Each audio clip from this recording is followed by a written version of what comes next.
Come on, baby. Okay, YouTube's good. I need to go down and make sure the fin's good. Come on, Rockfin. Come on, Rockfin. Come on, Rockfin. Kick over, kick over, kick over, kick over, kick over.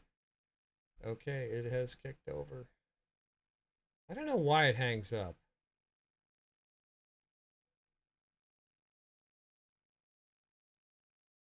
No.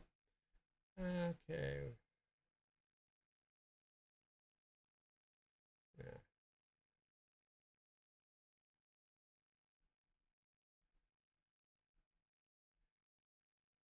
Yeah, we'll go through that and get it all where you need to go. Okay, tell me if you guys see the card. I'm going to start the clock, okay?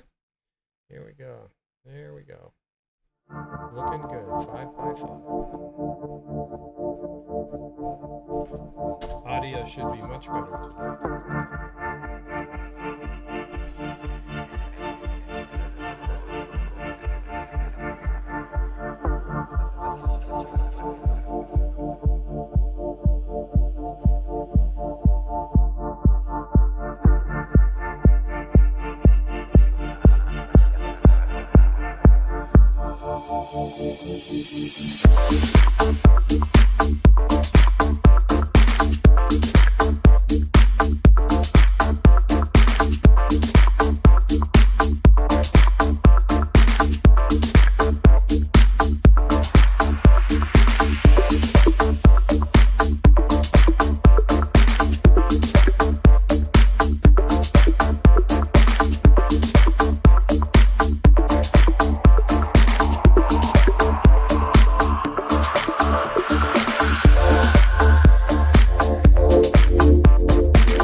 Hey everyone, welcome back to the Convo Couch. I am Pasta Jardula, And I am Fiorella. and Oz is spinning on the ones and twos today for us. So we do have a busy day today, fam. We have a couple great shows, a lot of things going on. So we're gonna have some great stories for you today. It's a busy weekend. Fam, it's supposed to be Gobble Gobble Day on Thursday. I don't know what you guys are doing out over there in Moscow, but most people like use football to warm up for Thanksgiving. We get the FTX hearing in Congress on Wednesday as a way to warm up as a shit show to Turkey Day on Thursday. So just people should keep that in mind. We're going to kind of go over that today. But if you can, guys, if you haven't gone over to our Rumble, we want everybody to sign up for all our channels. Rumble.com. The Convo Couch over there, one word. Go find us. Jilly Love or Lucky Burrito, if you guys can do us a favor, our mods, if you could put the links to the Rumble in the chat. We're going to be live all day for free here on Rockfin. But what we want to try to start doing, folks, is get people to start watching Rumble for free. But if you're a premium member, and that's one of the best ways to help the Convo Couch out right now, be a premium member. We want to start doing a little bit more premium on Rockfin because that's the way the platform is set up. So we have to kind of go by that model so we can keep the electricity on, so we can get fam some nice babushka hats. So do us a favor. If you want to help out, join Rockfin for $9.99. We'll never put something behind a paywall. There will always be a place to watch it for free. So we have the other channels, Rumble. You know what YouTube's all about. Sometimes they let us go over there. Sometimes they don't. So make sure you're subscribed to all our channels, Rumble, Rockfin, YouTube. And if you can do us a favor, sign up for Rockfin Premium member and watch it over there as well. Fam, we have a guest. Why don't we just dive right into it? Yeah, so I wanted to have our guest on to discuss basically the situation right now as it's unfolded. There's been a couple things going on this past week in the conflict in Ukraine with Russia. Of course, we discuss this pretty much every time we're on the show because it's such a big conflict and it really touches on what's been going on for years and what we've been talking about on the show for years. And with us, we have our good friend, Igor. And Igor is the author. He's an author, director, producer of also Ukraine on Fire and the documentary Snowden. And he also has a new documentary that is out, the Ukraine War and Peace. And if I can, I will try to get that trailer up. If we can find like some sort of link, we can try to get that teaser trailer out as well, Igor. But welcome and thank you for coming on the show. Thank you, Fiorella. Snowden was a feature film, not a documentary, and I was a producer only, one of executive producer in that film. But everything else is right. And I did Ukraine on Fire. Mm-hmm. Okay, so thank you for the correction. I appreciate it. And I actually haven't seen that yet. So it was great, fam. I haven't seen it. Yeah, so it's great. Okay, good review. Pasta is a film guy as well. So yeah, I mean, it's fun to see like stuff that the stuff that we are into, to get to see that like in a feature film. And I keep forgetting the guy's name who was the lead who played Snowden, kid from 30 Rock, right? Whatever his name was. Did a really good Joseph job. Gordon-Levitt. That dude, yes. That dude, yeah. Joseph Gordon-Levitt played Snowden. He did a really good job. I thought I really, for me, what I got out of that whole movie was the fact that there is like people behind the scenes pulling strings. We have puppet masters that make all the calls. We might not know their faces. We might see the policymakers. But for me, that movie really put a whole kind of face to behind what's going on in the scene and who's pulling all the strings. I thought they did a really good job. I'm really surprised Hollywood let them release that. So nobody let us release that. We released it our own. First of all, we did the Sony in the very beginning because we closed the budget earlier than Sony finished the script. That's if you, the Hollywood guy, if you understand. The Sony is a big power player, and we was just a couple of guys, army of Oliver Stone. And I need to say that Moritz and Oliver did a great job. Moritz was a producer, and Oliver was a director. For me, that movie opened up the A-League. After Snowden release, I come to the really highest flying directors and producers, and a lot of problem because of that. Yeah. But I love the film. I love Edward. His position, who sacrificed himself, his life, his family life, his everything what we have, even country, everything that he have, he sacrificed to let us know what we are under complete surveillance 24/7. First time listened to word FISA in that film. Now I believe I have 3 outstanding FISA on me because of my movies and because of my anti-war position and anti-Nazi position about regime Zelensky. But I don't care because, I'm working for the peace. I'm working for my audience. I want to enlighten them and I want to let them understand what is going on, why it's a war raging, who is behind this war, who started that war. It's still a lot of mainstream position was completely out of touch with reality, propagated to the heads, propagated to the people's minds, carefully constructed, planted, developed, and amplified. And this is what's scaring me more than anything else, because if you can manipulate Ukraine, you can probably can manipulate everyone, even United States. I know only one country when it's hard. Oh no, I knew few countries. First of all, this is China. Second of all, it's Russia, and overall it's going. So like Belarus, Iran, etc., etc. So all this new kids at the block. That's very hard to manipulate the brains of their citizens because they are aware, they know we're gonna do this, we're gonna try hard, and we try hard and nothing work.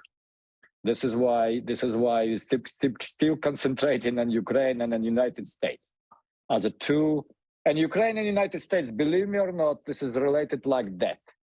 To stop the war in Ukraine, you cannot do this without the election changes and result in the United States. I don't know if it's Greg the Democrat or Republican. I'm diehard Republican and diehard MAGA. So this is my position. I don't know if you know this, Igor. We're election integrity specialists. That's our game. Oh. So I speak at the American Project, which is Patrick Burns' thing. I speak to MAGA people all the time. And I'm about 90% of the way there. I just wish that your crowd would stop blaming China for everything and start looking within their own arm's length.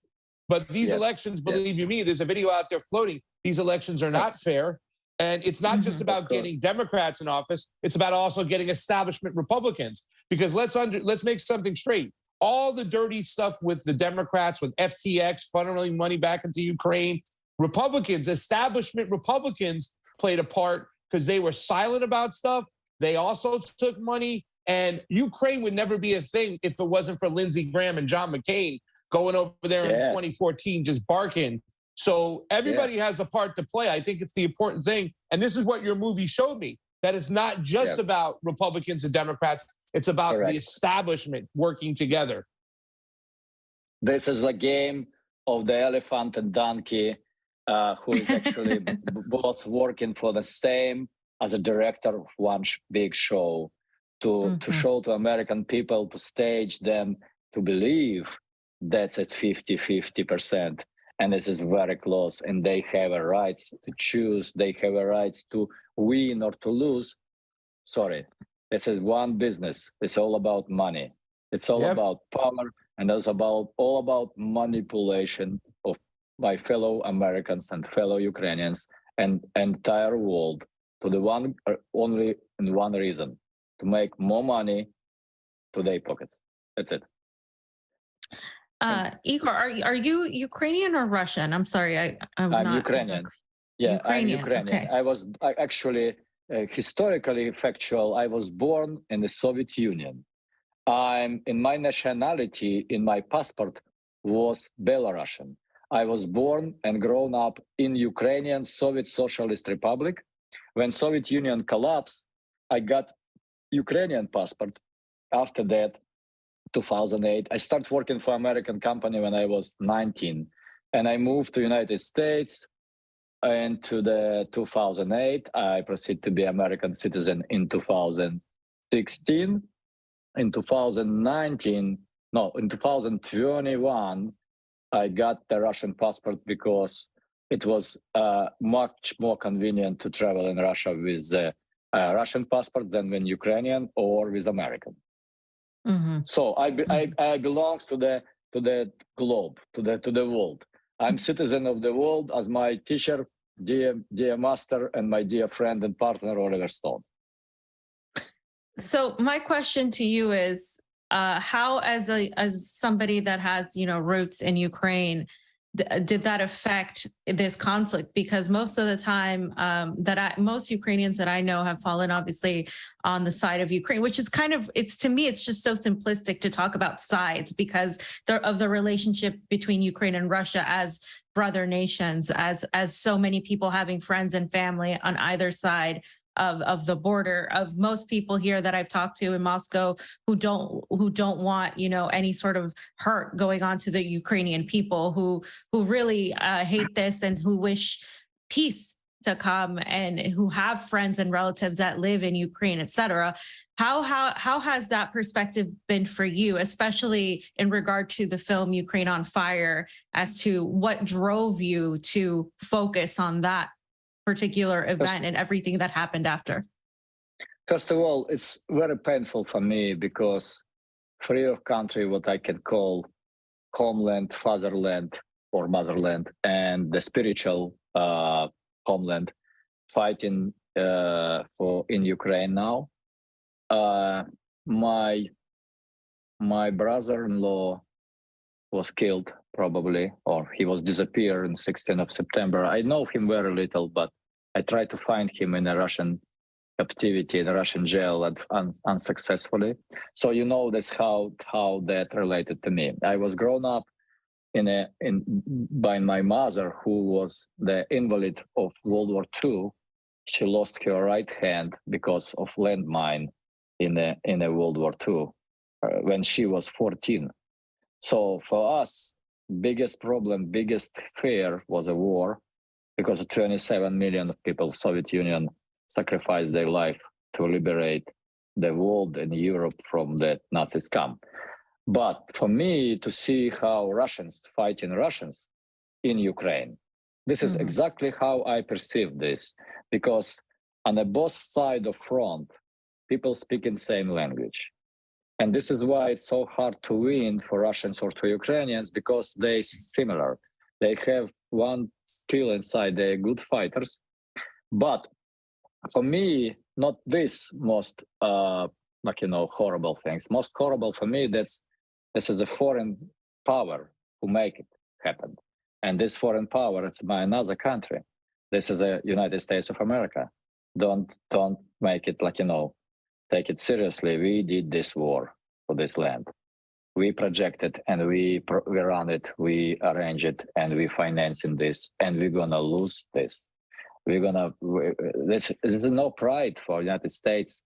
It's another proxy war. Vietnam left no sense of victory. Vietnam left a sense of,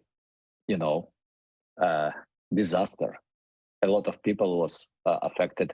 Now it's different, but it's complicated things. It's because war is as a dialectical. This is inseparable part of our human being evolution. We're all the time going to war. This time is different. This time we can go to the war. It will be our last war, and the next war we're gonna fight with the stones. Not with Oliver stones, but with regular stone, with a stone hammer. That's what scared me. Igor, I got to say, I think you're wrong about one thing.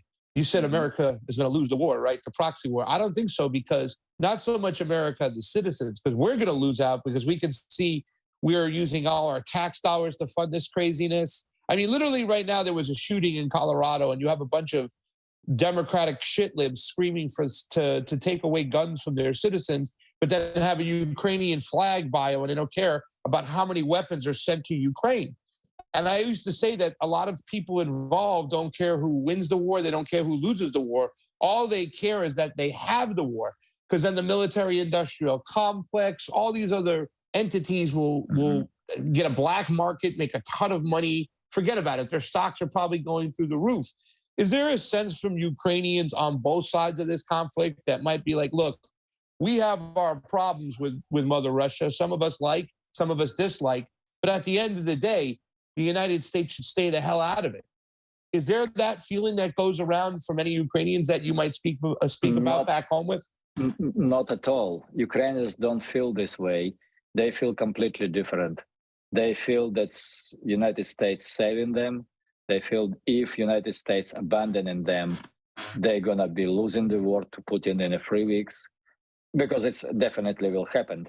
And so they praying for the Joe Biden and staying in power, or because they don't believe that President Trump, if he's gonna be elected, gonna continue this, or they even don't believe that the House of Representatives, who is now look like Republican, gonna keep sending them money and the weapons. They very afraid of this.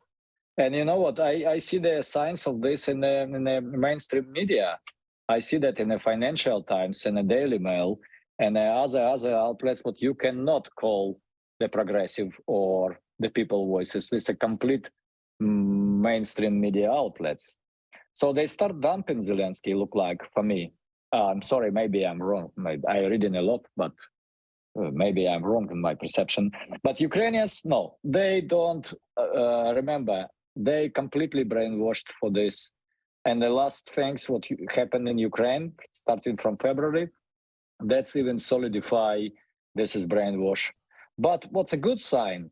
After you turn off the Ukrainian brainwashing machine and brainwashing machine stop using the television and in social networks, etc., in a 6 months, people start thinking critically. They say, oh, Russians is not a bad people. They giving us food. They rebuilding our cities. They caring about us. And this is what's happened in all this area, and Zaporozhye, Kherson, and liberated Lugansk, Donetsk, Mariupol.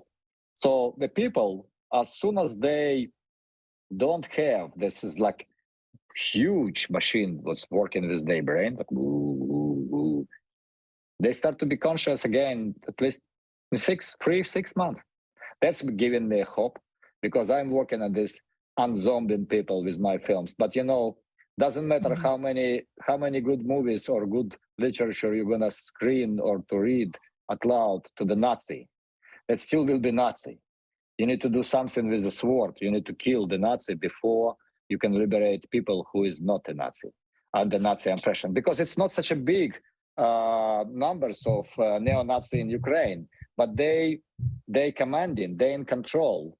They keeping Zelensky from anything what he probably want to do, but he cannot.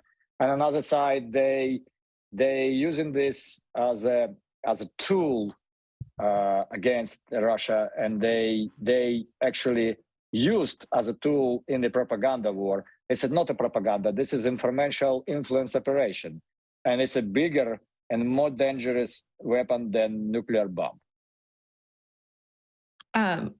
I wanted to ask you this question that keeps coming up, because we have so many people in the West who call themselves anti-imperialist and who say, well, because we're anti-imperialist, we're anti-war, we don't think Russia had the right to invade Ukraine. This is how they see it. And obviously, Russia sees it as a special military operation to denazify the Donbass area, to stop the murders of the people of the Donbass that have been going there for nearly 9 years. And of course, to also stop NATO's eastward expansion, which was completely disregarded by NATO and obviously Ukraine through the complete trampling of the Minsk Accords that they seem to have zero desire to follow through. So this whole thing, there's this segment that says, well, even then, Russia did not have the authority to intervene What do you say to those people in terms of why Russia did this? Did they have a choice, in your opinion? First of all, the war, we need to study when war was started. War was started in 2014, right after coup in Kiev. They go to the war with their own people. It was limited in the beginning, that's grown more and more. And that's what Putin started doing in the 24th of February. This is not the beginning of war. This is finishing the war. He has enough of this mess. He wants to finish it because he understands where it's going to lead.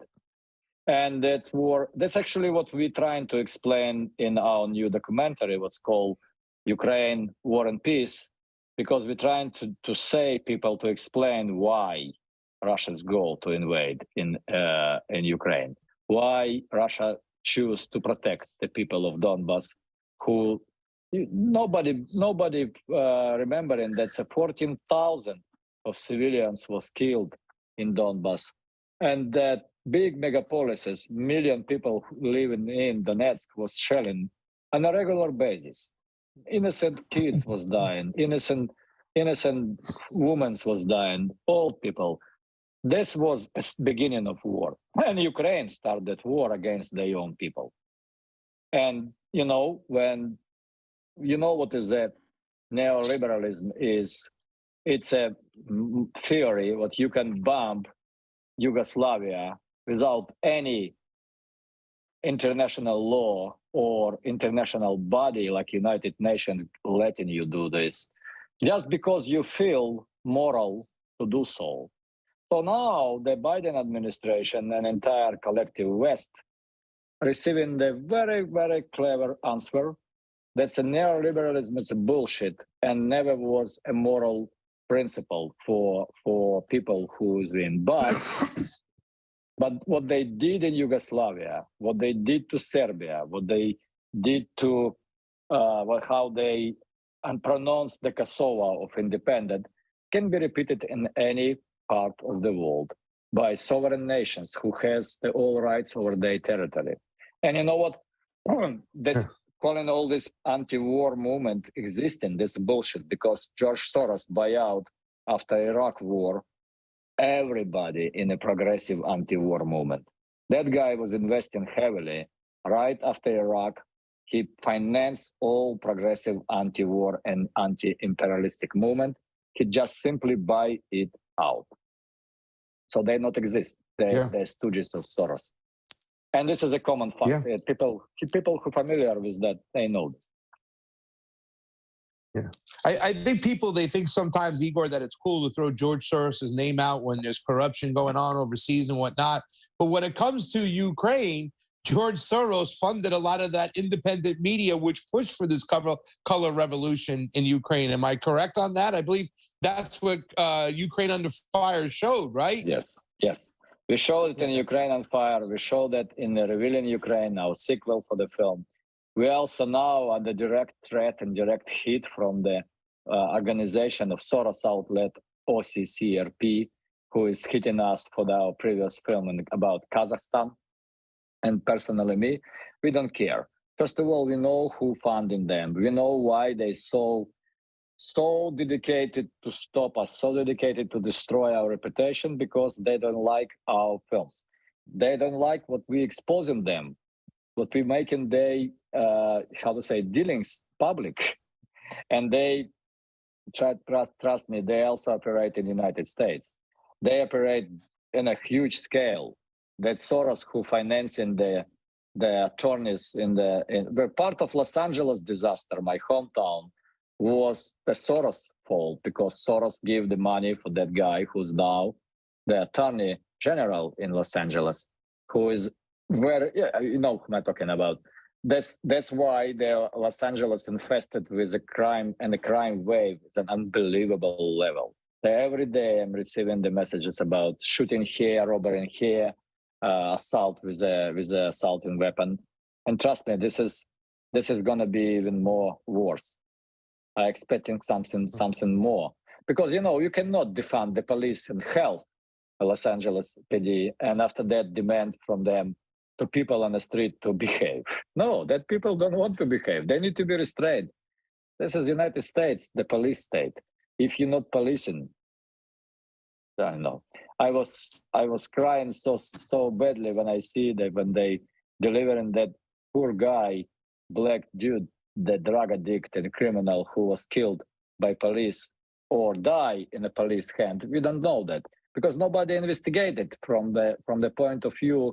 What if it was just the special cover-up operation to ignite the movement and to hit up the electorate before election of 2020 to put people on the street? Well, I mean, I don't know. I think that's a little bit of a far stretch. I do think that was a really messed up situation. I thought it was definitely racially motivated. I mean, I don't want to get into the crux of that because I do have a nuanced opinion about that, Igor, because I understand why people, I can't understand why people won't get in the street for other reasons, for war, as much as that, why they're just so ticked off about, one situation, which is a disgusting situation, but there are many other situations in the United States which bring us together and get us in the streets, and it doesn't work. The people are divided. And I think that's when it comes to the George Floyd situation, I understand the anger from people, but I'd like to see it in other areas as well. But that's what it is. And here's the thing too, as well. They had a relationship beforehand that the mainstream media kept out. They knew each other. And I think that's something important to kind of bring about that nobody talks about. But that's beside the point. I want to follow up really quickly with that question I was talking about, your film, Courage Under Ukraine Under Fire. There's one point now, you talked about the way people in 2014, that's the start of the war, right, Igor? Now people are starting to go back and look what happens. But what they're trying to say is that Yanukovych was a very pro-Russian president. In your film, it seemed like you guys laid it out. He didn't seem to be so much pro-Russian, but more like neutral and observing both sides of the EU deal and the Russian deal to come up with a great deal. And in that movie, you pretty much said it was the deal that the EU was offering in which made Yanukovych say, nah, this is not good for Ukraine.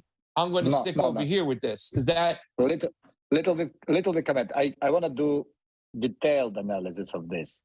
This deal with European Union Association was a trade deal. This deal was originated from Ukraine, not from European Union. That's Ukraine who won this deal. Why? Because the oligarchs in the area of Donetsk, especially Mr. Rinat Akhmetov, who was the biggest and richest man, and this time like a 20 billions of something, he calculated the way if we'll open up the European market for Ukrainian steel products, what he producing, and he will still have access to Russian energy, that will be a benefit and advantage in his business dealing. So he started pumping money and influence in the Yanukovych head to ignite and initiate movement to the Europe, to the association with Europe. And Russia was not against that. Russia just said them, listen, you have an open border with us, you have a free custom trade with Russia, and we negotiate very, very long time, 15 years, with the World Trade Organization. So to open up the Ukrainian border with Russia, to keep Russian-Ukrainian border open and open up Europe, that will go like, like a back door. You can put everything into the Russia without any custom duty, and you can export everything out of Russia. So that was not negotiated with Russia. Russia demand to be part of this negotiation. European Union said no. Why? Because that deal benefit European Union more than Ukraine. Yanukovych demand a lot of financial help, billions and billions. Like, the Poland, I believe, was financed in the level of 100 billions for joining European Union, when Poland did exactly the same, and especially initial stage. So Europe was not ready to give Ukraine money. Oh, they're giving it now, but this is like too late because Ukraine is already the Fourth Reich. I want you guys understand that was not so bad under Yanukovych. I worked for him in the government of 2000, when I was working in Ukrainian government in my hometown, Dnipropetrovsk, I was not very big fan. But when I meet him on my film set, he opened up. He opened up. Oliver can do this. You know what? When Oliver interviewed him on a 27th minute, I was directing this. I hear Oliver and I go, oh my God, that guy just will stand up and run away. No, he stay. And he answered all questions. He has no paper in front of him. 4 hours. 4 hours. So I believe in every word because you cannot memorize the answers. You cannot. So he was really don't understanding why the United States violate international law. And Oliver was like, Oliver was pissed off because of this statement. You believe we take care about law in Afghanistan or Iraq? We take care about how people live together in Vietnam? No, we come, we bomb, we destroy, and we establish. And before that, we set up the tension. And after that, we divide and conquer. So we empire of chaos. Yeah, Yanukovych was giving us a huge insights on the Biden role into this, and especially on Victoria Nuland role in this so-called revolution of dignity.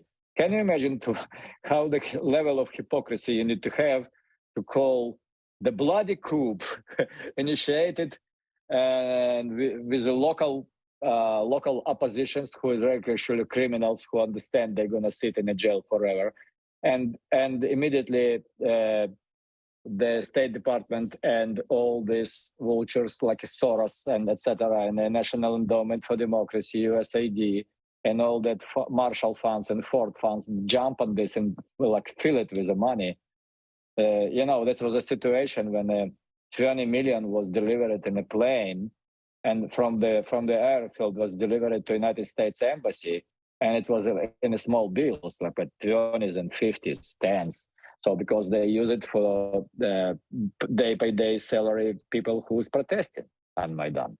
And they also start using this bloody technology of sacred victim. This is why I was mentioning George Floyd, because to be in a camera for like a 40 seconds, it's a little bit way too long for just accidental filming. This sounds for me like set up. But apotheose of these things in Kiev happened in February 2021, when they start killing people. They start killing protesters and killing policemen on a main square, Maidan, and the Institutskaya Street. But they set up the camera first. They set up the cameras. They invite the journalists to stay in this position and be ready. And after that, they sent protesters to the stage. And after that, deployed and prepared snipers started to killing them to produce the picture. That was happening in Kiev. That's a bloody coup. This is the biggest special operation running by CIA and by all the so-called voluntary activist / James Bond, wannabe James Bond operators. And they all do bloody things in Ukraine. Yeah, and this is how this war started. Not even in 2014 in Donetsk, but on the main street of Kiev, killing the protesters. They killing their own people in the back, in the cold blood, and they just was said, it's not enough casualties. You need to produce 100. And they was said in the American embassy. And we have that. This is not my words. This is not. We reveal it in a sequel. If you watch Revealing Ukraine, you will see who said that. This is Ukrainian nationalist who was writing a book, a memoir about the Maidan, and he revealed how they was visiting the United States Embassy, and how they was discussing why the media of West not helping them enough. But I said, because there's not enough victims. You need to kill 100 at least. And they go and they kill 50. They cannot kill hundreds because the snipers ran away because they were scared.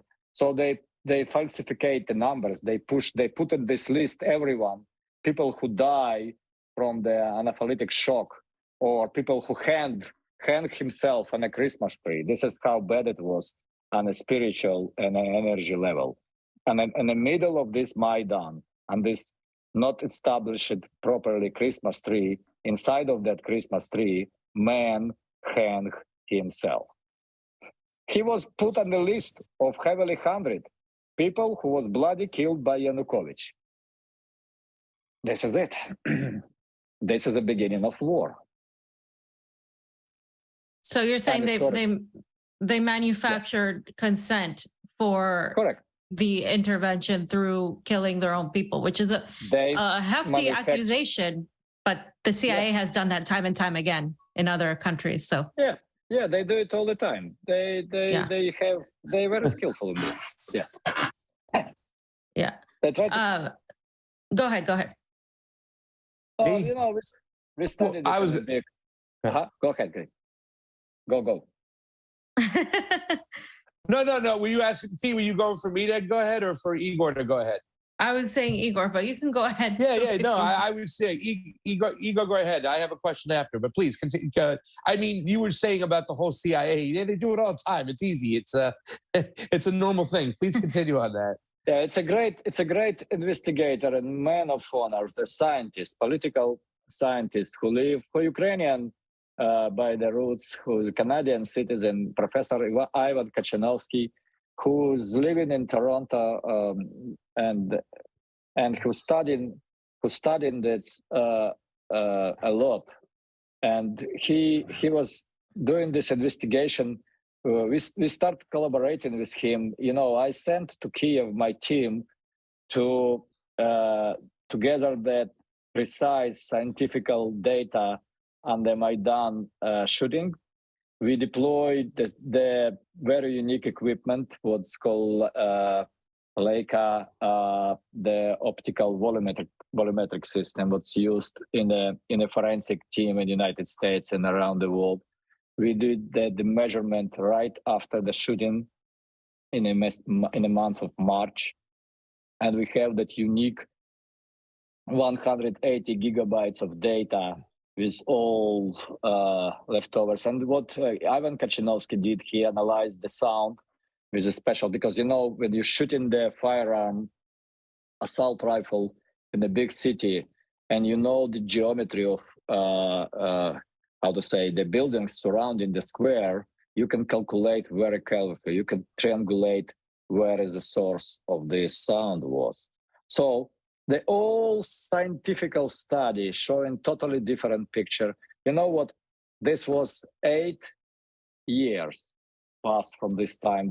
That's investigation still in court, and it's such a mess. The bullets disappearing or appearing, so chain of evidence is broken. So bullets change in the caliber. You know, the bullets disappearing out of what's the evidence of that protesters killing by protesters, disappearing out of the investigation. This is a mess. They covering up their own tails. They covering up this. They don't want to finish that. They blame in the Berkut, the special forces of Ukrainian police. I talked to the leader of, to the man who lead the police in this time, General Zakharchenko. He's a man of honor. And he was ready to do everything to protect his country with his law enforcement. But law enforcement has an order, do not have the firearms. They was not armed. On the day when the killings happened, that the law enforcement was a 3,000 or 4,000 of them. They was principally only with the buttons, with nothing else. So they don't have Kalashnikovs. They don't have the handguns. They have nothing to kill on other people. But the special forces of police emerge only in the very end, when for 1 hour, 7 policemen was killed by the sniper. You know, that sniper is known. That's a Ukrainian guy who come public in the 4 years, and he revealed on camera that he was sitting in a conservatory building with a sniper rifle and killing the policemen. He said how he targeted them. He said what part of the body he hit with bullets. So this was obviously that they will start killing the police. This is why the special force of police was deployed to protect the evacuation of police from Maidan. And after that, they go and they give them firearms, and they was ready to fight on the 21st, but it was too late already because the mob, they already gathered that parliament building and the presidential administration and the residence of Yanukovych. So they say that's a coup. This is no revolution. They deliver the muscles. They established that media presence. They manipulate the minds of people with a secret victim, and they change the government. You mentioned that scam McCain. He was bragging on his institute front page. That was his biggest win, biggest operation. What he achieved. I think he's feeling good in the hell. Him and Lindsey Graham over there yapping with a bunch of Azov Battalion Nazis, thinking that they're. It was so bizarre to see that McCain, the war hero, Nazis in World War II and Vietnam, all this shit. Now, wait a sec. What kind of war hero McCain was? He bombed his own carrier. He killed more than 150 American Navy office people. How he was a war? After that, he was captured and sit in a hole and was tortured by Viet Cong and probably lost his mind. This is how Putin described him. I feel sad about this guy. He has a lot of trouble in his life. This is why he behaved so badly. Yeah, Igor, that was just the marketing. That was the marketing behind it. It was that he was this hero, and that's why he was the voice of reason. He was like, this guy standing up to Trump. They love that stuff about him. My last question to you, Igor, is this. You're the first time to come on our show. I hope you have it again. I'd love to talk to you more about election stuff. I know Sean Stone is into election stuff. We've had conversations. I'm deep down that hole. He's awesome. He's been on both shows before, these shows. We hope to have him on again soon. But the other Igor we talked about is another Igor that we found out was hanging out in Washington, not in Washington, in California with Adam Schiff, Igor Pasternak. What do you know about this guy, Igor Pasternak? And since we've mentioned him so many times on the show, can you give us a little insight to what you know about Igor Pasternak? That's my last question. I actually know nothing about him. Only one thing what I can share. If you're hanging out with Adam Schiff, you're probably a shitty man. So this is that's it. I know nothing about the guy, but Shifty Shift, he is an operative who tried to be presenting himself as a politician. And he is like a scam on the earth. He is the one and the man who needs to be prosecuted for running the coup against sitting president of the United States. That's what his violation is. He is a criminal. He ran the coup together with all Obama staff and all Obama people, and he ran the coup against President Trump. All this 4 years. So sooner or later, I believe the Republicans going to investigate his dealings, and together with Igor Pasternak and all the scammers who surrounded him. Yeah. And I know what? $2,500 a plate, by the way, Igor. Take it again. As $2,500 a plate, Igor Pasternak charged at his house in California as a fundraiser for Adam Schiff. $2,500 a plate. That's a good numbers. You know what I need to say? That's an area when Adam Schiff was elected, Hollywood. That's a complete mess, man. There's a homeless people living everywhere in the streets, and it's a very shitty, and it's like it's a dangerous even during the daytime. That was a bad all the way in Los Angeles, but now it's horrible. So Adam Schiff don't care. He care about. By the way, I think he's a little bit changing his mind now because the time is changes, and then in January he will see a lot of, I believe, subpoenas starting flying around him. I hope so. Maybe his time should come. I mean, we actually just moved from we used to live in Los Angeles. I lived in Los Angeles for almost 10 years. And it got really bad. It is really, really bad. We covered everything that's been going on in Los Angeles. But I wanted to ask you this about the conflict, because we just saw that we almost went into World War III. I mean, via Poland, right? Because everybody in the Western media Russia hit Poland with a missile. Russia did this. They didn't verify. It was all over the news. People were messaging me, why did Russia do this? I'm like, what are you talking about? And of course, obviously, we know that the missile came from Poland or from Ukraine. And we know that now, but it was so quickly just disseminated. The information was just thrown everywhere that Russia did this. And we have seen this happen time and time again via Ukraine's attempts to frame Russia. Russia has talked about the dirty bomb. They have also left Kherson City. So we see how Ukraine is doing this, the tactics that it's using to try to basically, even though we know Russia is facing the collective West via NATO in this conflict with Ukraine, there's an attempt to escalate this further by many people in this conflict, particularly Zelensky. But as you said, the tune is changing a little bit, actually, in regard to this conflict.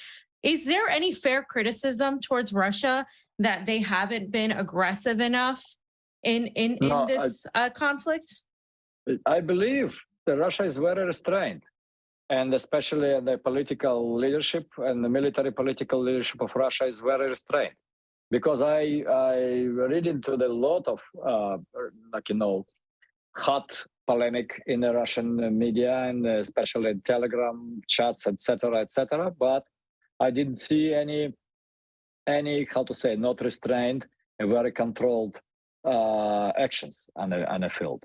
So Russia know how badly we all will suffer if the World War III strategic one gonna happen. So they understand this, and that's why they deliver a tremendous level of restraint. And the Ukraine just need this war because nothing can prevent them from fall. They don't. And now it's in a winter start working and taking toll. So this is the Ukrainian situation. This is why they try to use every possible way of provocation, every possible. Now, today it was the nuclear power plant. They shelling the nuclear power plant. Before that was Poland. Before that was a bridge. Before that was another things what they presenting as their victory. This is no victory for Ukraine against Russia. It's a mathematical solution. This is not the political solution. Doesn't matter how much money or weapons you can deliver, you still need the human power. So because no money, no weapons, fighting without people. And yes, they motivated to fight, they know, but they limited on the resources. And mathematically, this is Elon Musk who said it to Zelensky. Listen, dude, you need to start negotiate because you have no win in you. It's no projected win for you because you doesn't matter how much money we're gonna pump in you. Doesn't matter how much weapons. Did that weapons help Afghanistan? And in Afghanistan, the government forces was fighting against 300,000 of Taliban who practically know the men who know how to hoard the gods. They're great warriors, but this is not a Russian army even closer. So what I don't understand what that advisors of Zelensky hoping so. They hoping for only one thing, to initiate thermonuclear World War III, to diminish our population to the 500 million, to kill 200 million in immediate first 2 hours, and after that to destroy through the hunger billions. That's what they plan. You can call me the crazy, you can call me conspiracy theorist, but this is actually the plan. This is why they need Zelensky. This is why Russia is prepping for the long war. This is why it's not gonna end it up soon. Because we're dealing with the evil people. Behind of this Zelensky puppet, it's an evil people. Look at Toria Nuland, because her name not Victoria. She has a Toria the Horrible. This is her real nickname inside of State Department. Inside the people who no, it's a Chuck Norris. This is the John Norris who called her like that, not me. They working together in a Talbot communication group when the Talbot was tried to deal with the Yugoslavia in the 1999. She was so long before in the team of troublemakers around. She is a Cheney girl after, and she is like very skillful troublemaker, but she is an evil person, as well as all these other people around Obama. Even her husband's a neocon crazy person, but I heard she makes good cookies and that she handed out on the Maidan with Jeffrey Pyatt. So I don't know about that. You know what I'm saying? Good cookies. You know what? The demons in hell also making very good cookies. They can compete with Victoria Nuland when she will go to hell. I just had the follow up to that because you said that these people want war. Obviously, people like Zelensky, they see no other choice. But we have seen the U.S. kind of shift its tune a bit, right? We've seen the official Mark Milley say that it is unlikely Ukraine will achieve a military victory. We have also seen a Ukrainian official say that a Ukrainian victory would require a black swan event, which he described, for example, as Putin disappearing, which is unlikely as well. So do you think that how does this conflict end then? I mean, how do you see this conflict ending? Is it like all out war? Is there any possibility that perhaps even the U.S. backs out because they can't keep giving blank checks to Ukraine at some point, something's got to give, especially with Europeans protesting every day against sanctions and against the energy hikes that are happening because of the impediment of the cheaper gas into Europe. You know what, Fiorella, it's a very good question. Why the establishment start to dump in Zelensky? Because, this is the leftovers of sanity in the people's minds who's sitting in Washington, who is sitting in Pentagon, and who's sitting in State Department. They start taking A to B to C, understanding, we're not benefiting from this. We just prolonging that inevitable. And that's why we not start a negotiation, and they negotiate. I know what they negotiate. They negotiate behind the scene. Both parties do not disclose it, but I know about the generals from Pentagon talking to the Russians face to face. And I know the city in Europe when they doing this, and I know the city in the Middle East when they doing this. And so from time to time they're achieving something, and after that, short actors like Boris Johnson when Russia withdrew their troops from the Kiev because agreement in Istanbul was completely reached. So they know the conditions of agreement. Both parties was agree. They try to make the freeze that conflict, and Boris Johnson visited the Kiev, and Zelensky saw no agreement. No, we're not gonna negotiate. We're not and they do Bucha, they do false flag, another one. So this is a tactic. But you know what? I believe that same people in the United States need to take the signs with the Pacific sign and go to the Washington, to the Lafayette Park, and to block. If will be 5 million of us standing in a mall, standing around the White House for the 3 days, they will stop this war. We stopped it in 1973. I was not here, but I studied that a lot, Vietnam War, when the people completely ran away out of the raft, and a huge protest was in Washington, D.C. This is not a government who stopped. We are the people. We forced them to stop this war. So we need to do it again. We need to show that people in Washington and everywhere.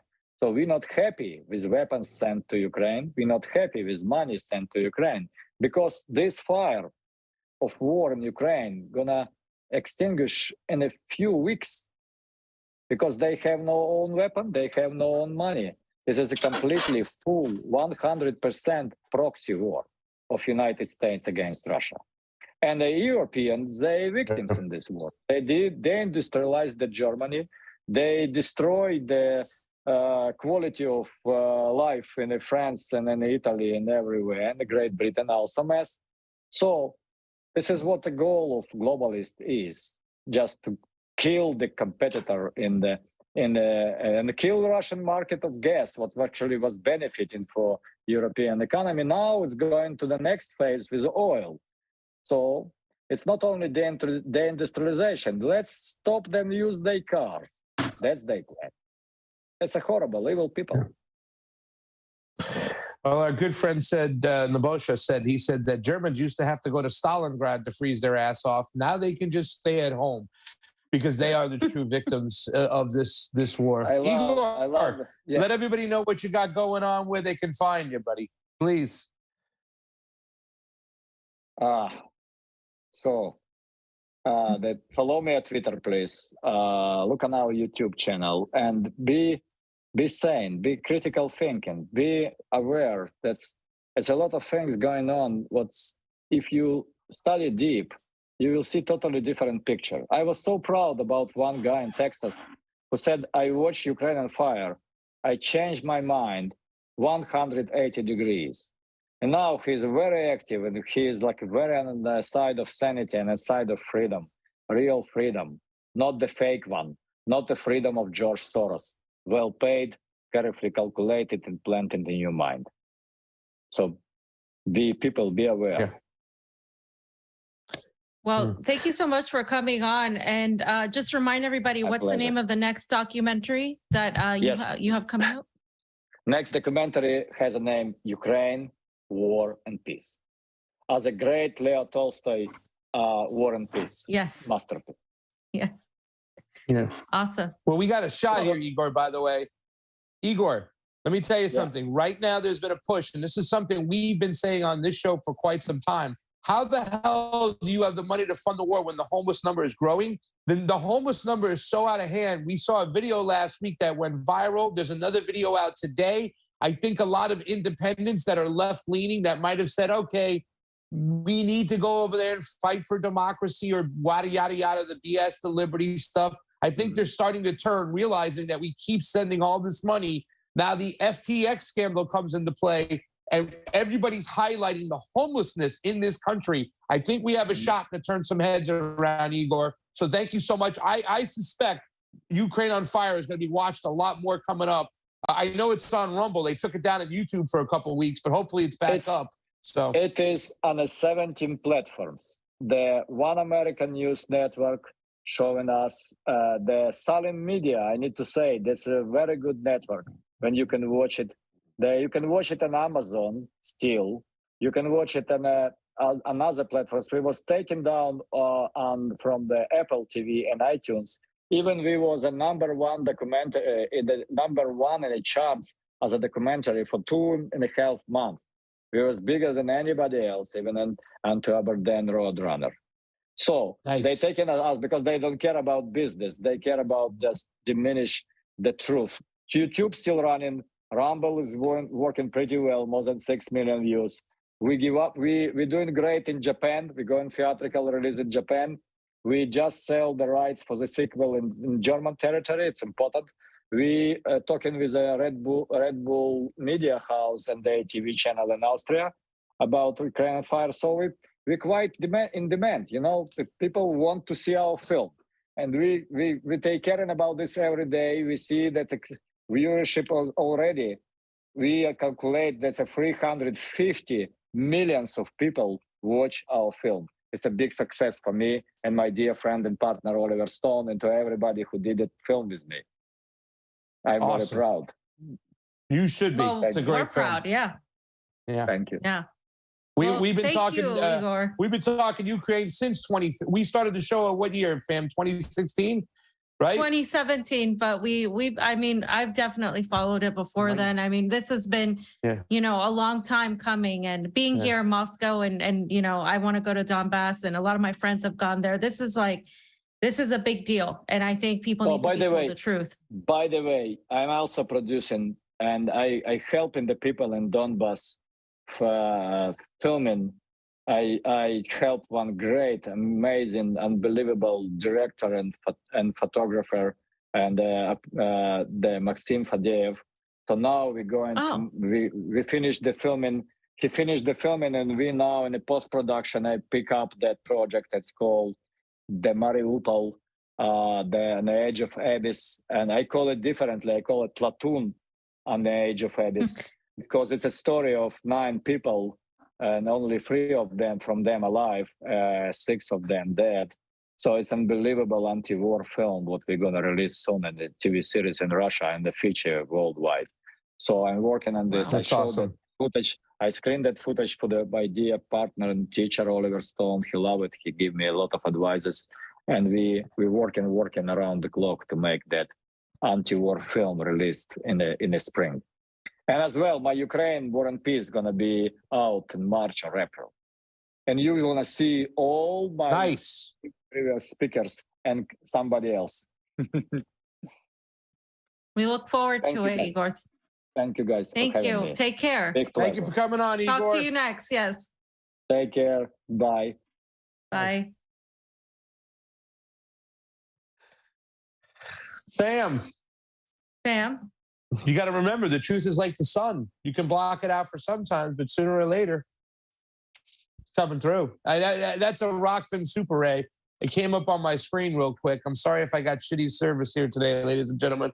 Doing my best, but man, that was fun. I didn't know he was coming on. Fam, you know, you get all the fly guests in that region over there. That's awesome. I'm glad he's there. But you know what I'm saying? Like, look, we can have nuanced talks and opinions about situations. Obviously, that's another person who's on that kind of the George Floyd situation. But what I look at that whole situation more than anything, fam, is like I said, why the fuck aren't people getting in the streets? The fact that we are funding Nazis that are killing women and children that are living in basements for 8-9 years. Why aren't we getting out on the streets for other atrocities that the State Department does with the people in Yemen who are starving out like there's no tomorrow? Why don't we get in the streets for when people in Africa are getting killed by drones that are funded by the United States because we want to keep it unstable? I mean, you know what I'm saying, Pam? I think it's on both ends, right? I think people who understand what the U.S. does in the military and industrial complex apparatus does all over the world need to understand why people in the United States domestically are against the enforcement of the police. Because as he just described in Ukraine, there's the complete opposite end, right? The police had batons.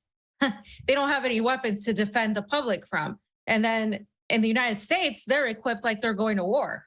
So they're going to war with the public, the people, of the United States. And so we have to understand also that everything that's happening in LA too is, we know, I mean, I would have loved to talk to Igor for hours now because I didn't know he was in LA for that long. And just talking about what's going on in LA, we've gone through it. I've talked about this all the time. TYT's even getting some heat because Cenk and them voted for the Republican. Well, the Republican who ran as a Democrat. For mayor, right? Who ran against Karen Bass, Caruso. Because people are getting scared because they're getting their ship stolen and attacked and broken into. I mean, you're seeing this happen all the time, all over LA. But for me, it's like, well, what is the cause of that? The cause is all these politicians are taking all this money and they're not doing anything for the people with it domestically. And of course, on the other end, as you mentioned, all this money is going into war and the homeless crisis. That's what I showed that video. You weren't here. I showed it Friday, the video where it juxtaposed the money in Ukraine, right, versus the homeless problem. I'm not going to be mad at people for being homeless. I'm going to be mad at the people in power. And that's the thing we always have to keep in the back of the mind. Yeah, it sucks. Like when you get, your house broken into, it sucks. You feel unsafe. You feel like you can't live there. It really sucks. But then you're like, wait a minute, why are people doing this? People are desperate. People are, it doesn't excuse, I think, unless it's food or something to me, it's just very, but at the same time, it's like, I get it. People are desperate. And I think we need to really understand why he's right. We should get out in the streets and be protesting. But the anti-war movement isn't there. We know what the left is. The left is literally going to yell at us for having a guy that said he's MAGA on. Like, regardless of the fact that, he's a Ukrainian that grew up in the Soviet Union, was born in an area that was a part of the Soviet Union, Belarusia, and it doesn't matter. And, the films he's produced, it's just going to matter the political ideology. And that's where the left, the progressives are at. And we're not going to make any alliances with those people. That's just it. We're going to make alliances with whoever wants to stop any sort of World War III from happening. That's where my alliance is at. You want to stop World War III and blowing people up? That I'm with you right there on that. 100%. I don't care. Like if you think Trump is a better candidate, I don't, but okay, fine, whatever. Well, he's a better candidate than Joe Biden, that's for sure, because Joe Biden just walking around, we don't even know what this guy is all, about. And the Democrats have just completely lost. The Democrats are shit.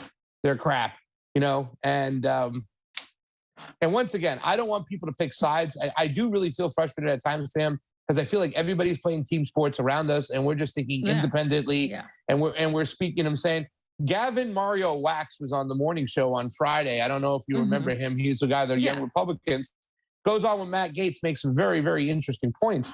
But he was almost talking as the Republicans being the lesser of two evils, even though he's very conscious of what's going on outside of that two-party duopoly, that two-party illusion that we like to talk about. But is he wrong? I'm very fearful that people are making those decisions.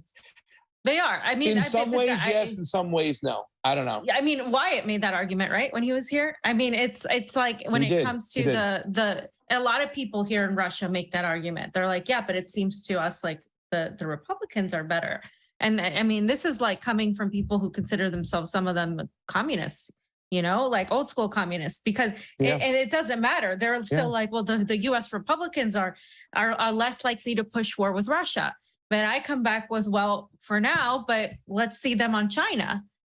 It's like, like that's the thing. Yeah, like, well, that's the thing. It's terrible. Yeah. Yeah. So, I mean, I'm with you. I mean, I don't think we can necessarily choose, but I think I can see why people think maybe at this very moment, the Republicans are the lesser of two evils. But again, we're putting us in this position where we're going between the lesser of two shit sandwiches, and you're still eating a shit sandwich. And like at the end of the day, I do think that the Republicans who hold the most power are neocons. And if you put up someone like DeSantis, which people are so wrong about, so some people still haven't caught up to him. DeSantis is evil. Like he's going to be McCain 2.0. Like he is not good at all. Like, and I think, I mean, if you want to talk about globalists and warmonger, that's your guy. And I think that some people don't know that here because they don't know the intricacies of electoral politics in the United States. And they're like, oh, he was good on COVID. And it's like, that's all. They always come to me with that. I'm like, yeah, but look, he's really bad on Latin America. He's going to be terrible on foreign policy wise. And, I think we're in a huge predicament in the States where people really, you're not going to vote your way out of this, whether with a Republican or a Democrat. And fam, we know we don't have fair elections. So if a Republican wins, that's because they were allowed to. So, yeah.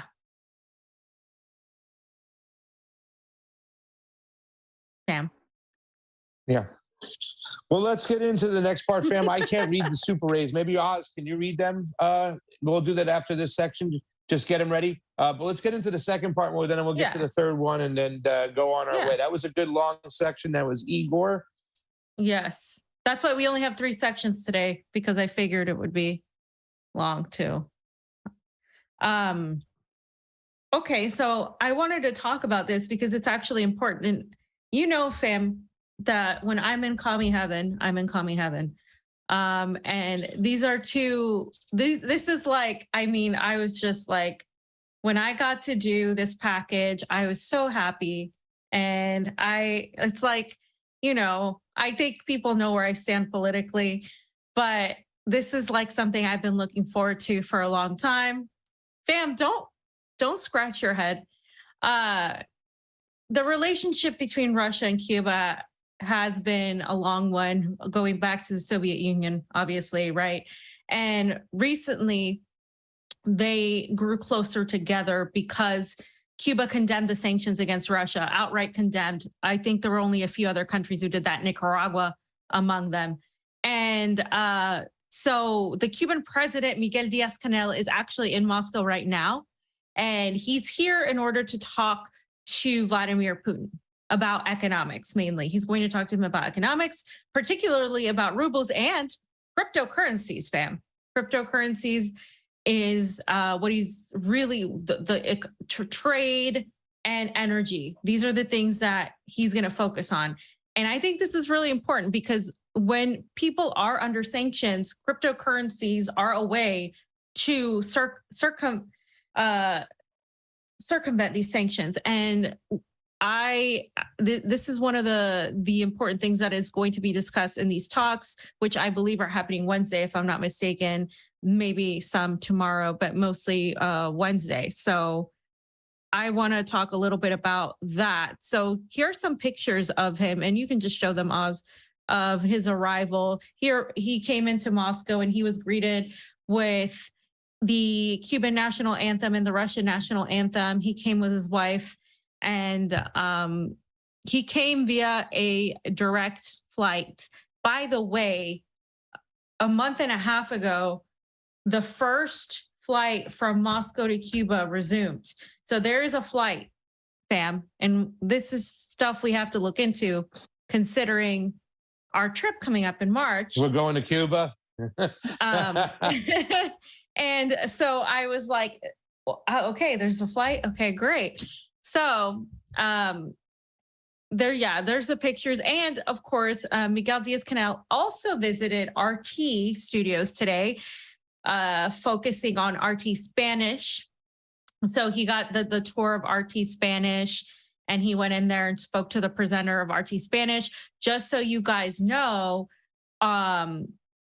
RT is actually broadcast in Cuba on the channel, on the Cuban channel. So that's a big deal because we're really not broadcast very many places. And so he was there just getting like a little bit of a tour and so on. So yeah, it's interesting that he came and he gave an interview.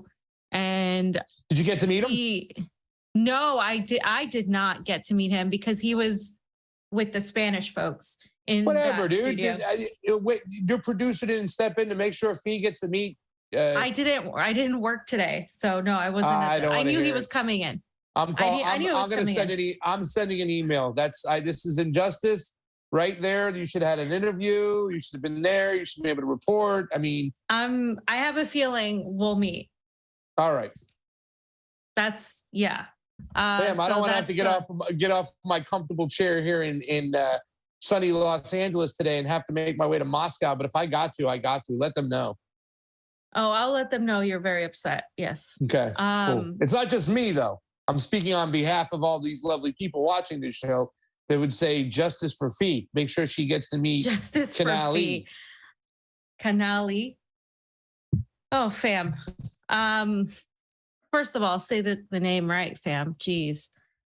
Okay, so you're gonna laugh when you watch the video package that I did, because there's a moment where Fidel is like right behind me, and I was just like, my heart. There. Bam, do you know he's a newspaper guy just like me? Bam, he is not. He's a newspaper man. Okay. Oz, you should have a picture next time. This picture right here with me with my blunt from Nicaragua and him. We'll get that. We'll work on something good for Fee Fam, so we can send that off and stuff. I don't know. I sometimes have a feeling, fam, that a lot of the election people, the America First people, that they go and they look at our stuff and they're like, oh my God, his co-host is a commie. A commie that wants election restrictions and IDs and all these other things. Well, I also explained that you're an anarcho-commie, and they're like, does that even make sense? I think that we talk about the MAGA communist thing that really didn't exist, but there are a lot of similarities. There's a lot of communists who are, socially conservative, and that's the thing I think those people don't realize, is that you can have those two dichotomies. They think in the States that it's all this campus Marxism, this cultural Marxism that was invented and inflated by the CIA for division, because that's what that stuff is about. It's not what we witnessed going to Latin America. It's totally different. Yeah, no, that's why. I mean, you can have people in Cuba have really good conversations with Russians who like Vladimir Putin, because there is that sort of element of similarities in certain aspects. Obviously, not necessarily on everything, because Putin's party is not, by any means a communist, but it's definitely not. I mean, Russia has a lot of social safety nets for people in terms of healthcare, in terms of university, in terms of transportation that were left from the Soviet Union. So I don't really, I think people miss that part, even though Russia is a capitalist country, it still has a lot of that left. So I'm going to let the video summarize, and then we'll talk more about what this could mean for the future of not just Cuba, but Latin America, and then how everything is happening as well. And also maybe the potential for the US to really not like this situation, because this is like their one of their worst nightmares right here. So let's just play the video and watch Fidel. Let me give my Castro. Bam. No. Their nations may be thousands of miles apart, but it seems they are moving ever closer together. Cuban President Miguel Diaz-Canel is in Russia and is set to discuss very important political and economic matters with Vladimir Putin. The states already lend each other a helping hand in sectors covering transport, energy, industry, and banking. Back in February, Cuba lashed out at the U.S. for targeting Moscow with sanctions and denounced NATO's expansion to the east. Both Russia and Cuba have become experts in defying and surviving Western sanctions. Now, in order to grease the wheels of cooperation even further, the countries are even eyeing up the making of mutual settlements in rubles and cryptocurrencies to circumvent the effects of sanctions on their economies and further minimize the reliance on the U.S. dollar. We all, Cuba and Russia, are under sanctions. The circulation of the dollar is the main financial mechanism existing in the world for mutual payments, though today mechanisms are being developed at the level of the country's governments to change the situation. Not only will this lead to the key development of mutual payments via cryptocurrencies, but other private mechanisms are being discussed. And back in April, Cuba began accepting Russia's payment cards at ATMs and will be accepting them at all stores by the end of this year. Cuba itself has been under a U.S. embargo for 60 years now, after Fidel Castro's revolution overthrew the U.S.-friendly Batista government and nationalized properties belonging to American citizens. Despite Obama's efforts to resume ties under Trump and Biden, the U.S. has escalated the siege around the country. Lately, nearly every UN General Assembly member state voted in favor of a Cuban resolution condemning the embargo, save Israel and the U.S., of course. Since Biden has been in office, the embargo has cost the Cuban economy an estimated $6.35 billion, a figure that translates to more than 15 million per day. The global pandemic proved another chance for Cuba and Russia to cement their ties. In January this year, Moscow dispatched 20 tons of medical aid and supplies to the Caribbean island. It was the fifth such shipment set in just 2 months. Beside Cuba and Russia's close partnership, Iran has been an ally to both, and both countries condemned U.S. intervention and sanctions on Iran. China has also maintained vital economic relations with all three of the sanctioned nations. The conflict in Ukraine has further delineated clear lines of allyship among the countries the U.S. and NATO have sought to vilify.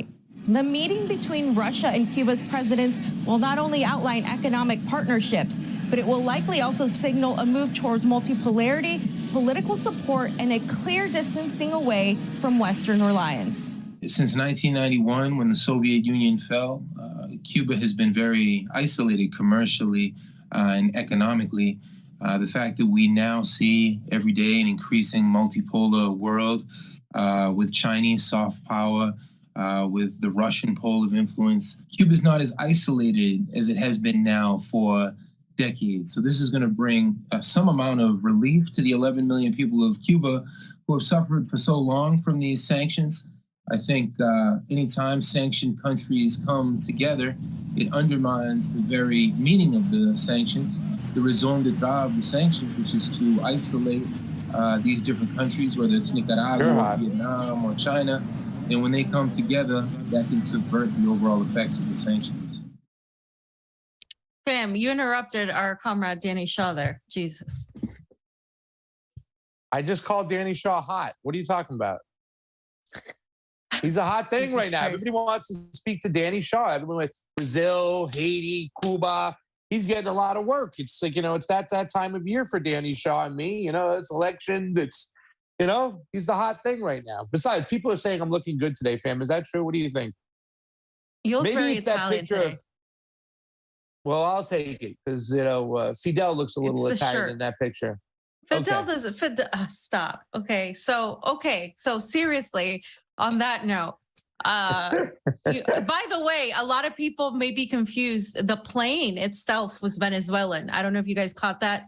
The plane was Venezuelan. It had the Venezuelan flag on it. So it was a Venezuelan aircraft. So there you go. There's I didn't get a chance to mention Venezuela in the package, but yeah. So, fam, what does this mean? What does this mean for, I want your analysis as a Latin American, traveler, as an election integrity specialist, having been to Latin America, understanding the geopolitics. What do you think this means as far as the relationship with Russia and talking about cryptocurrencies too, as well? Yeah. Well, I mean, there's Cuba and Venezuela and Nicaragua. These countries had been using cryptocurrencies for quite some time. I know the governments have for a while as far as getting around and evading sanctions, because for them, getting around and evading sanctions is not acting in a bad manner. It's in fact trying to feed their people, get their people medical supplies and whatnot. The thing that comes to, my attention right off the bat is how will the mainstream media try to remember the whole times of Russian missiles, nuclear missiles on Cuban's land, the Cuban Missile Crisis, which we often talk about because how can we be so hypocritical with everything going on the border of Ukraine, of us funding all these weapons, us through NATO providing weapons to the Baltic states that have nuclear missiles pointed right at Russia? How can we go and talk about the Cuban Missile Crisis, which back in the I believe it was in the 60s, early 60s, right?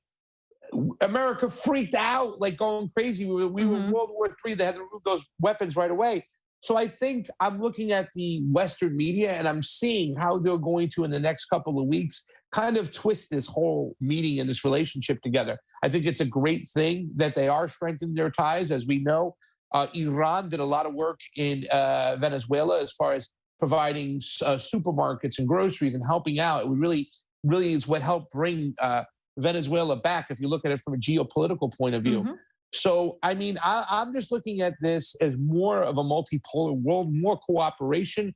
I'm very interested to see how this, with Russia scratching the back of Cuba, especially during the situation. You mentioned how much did they lose since the Biden administration? I think 15 billion per day. Is there something he did differently that Trump and Obama did? Because what I understood, Obama there was a little window of opportunity as far as lifting some sanctions when he was the president. So Trump brought it back, and Biden didn't change. He kept Trump's policy. Okay. So yeah. So again, like that goes back to new boss, same as the old boss. And I think because Biden could have done something to change it, and he didn't. He hasn't done a thing. And of course, the United States I've heard people say vote in favor of the blockade or against ending the embargo. This time with the UN, it was the US and Israel who voted no. Everybody else was like, yes, let's end this 60-year embargo. But the US and Israel said no, and nobody's surprised, but it's almost like, okay, now you have an overwhelming majority of everybody else saying, why don't you end this? You're literally hurting the people of Cuba. So when a lot of these gusanos, because this is what gets my blood boiling in Miami and in Latin and not Latin America, but in Florida, and these people that, they especially the Cuban Americans who have never gone to Cuba, right? And you know them. I mean, we grew up in Florida. I mean, we know this. Yeah. They say Cuba and they're suffering and blah, blah, blah. You were in that room, right? They always talk about the suffering of Cuban people and why the sanctions, the embargo of 60 years is a huge part of that. That is a huge, so like, it's like, well, this is the issue that nobody can escape from when you're talking about that as a conservative or as a, Gusano, when you hate communism, whatever. But these sanctions, this blockade has literally destroyed the lives of so many people. It's an attempt to isolate them. And Russia and Cuba have become experts in defying the sanctions. Like there's a video going around of Putin cutting up paper. It's not really Putin, and making snowflakes out of all the sanctions the US is imposing. It's a joke video, but it's like they've constantly gotten sanctioned And what do you do when you're sanctioned? Well, you have to work with, as Danny said, right, with these other countries that are also sanctioned. And in that way, you're defying the person, the country that in this case that is sanctioning you, and you're building this collective of countries that are all sanctioned by the US, which is why they don't want to do anything with them anymore. You got Iran, you got Venezuela, you got Cuba, you got Nicaragua. All of these countries have been sanctioned, and now there's Russia. And that's a very big thing. So it's almost like the U.S. foreign policy and the NATO foreign policy is driving all of these countries together, and they're trying to build an economy that's not reliant on the dollar. And a lot of people are trying to do that now. They've realized, hey, we don't need to rely on your currency anymore. You know what? Yeah. We're gonna do our own thing. I can't wait to go to Cuba in March, guys. That's going to be so great. I can't wait to talk to the people, see their their voting system. I don't know if they have electronic wise. I want to see everything about it, but I'm very interested. From what I heard from a lot of friends who were had relatives in Cuba, they said that one of the things that was so hard with the blockade was their auto industry. They had so many American cars back in the days, and then all of a sudden, Fidel takes over, Batista's out. You have them cut off, and a lot of, trying to maintain, getting proper parts for all the vehicles over there. That Cubans in that industry had to be very, what's the word? When you have to engineer shit, you know what I'm saying? That's not made. Very, so, I mean, I don't know what creative, to be very creative in a way, and their engineering spaces to keep these cars going. So you just think about that, the blockade and the cutting them off and how much that can hurt an economy. But maybe now I think Russia probably has this attitude. Okay, you know what? It's all off. We're not gonna ease back in our help for Cuba. We're gonna go full fledged with it. We're done with the United States, and we're done with you guys trying to even tell us what to do. So we have to be very prepared. Trump stunk in Latin America. The people he put in charge, the blockades, the same sanctions and the same policies as a lot of cabinets before him. A lot of presidents before him. Yeah. This is why I don't want DeSantis in power, because I think worse. Cuba would be the worst, the first thing he would go after. Invade Cuba.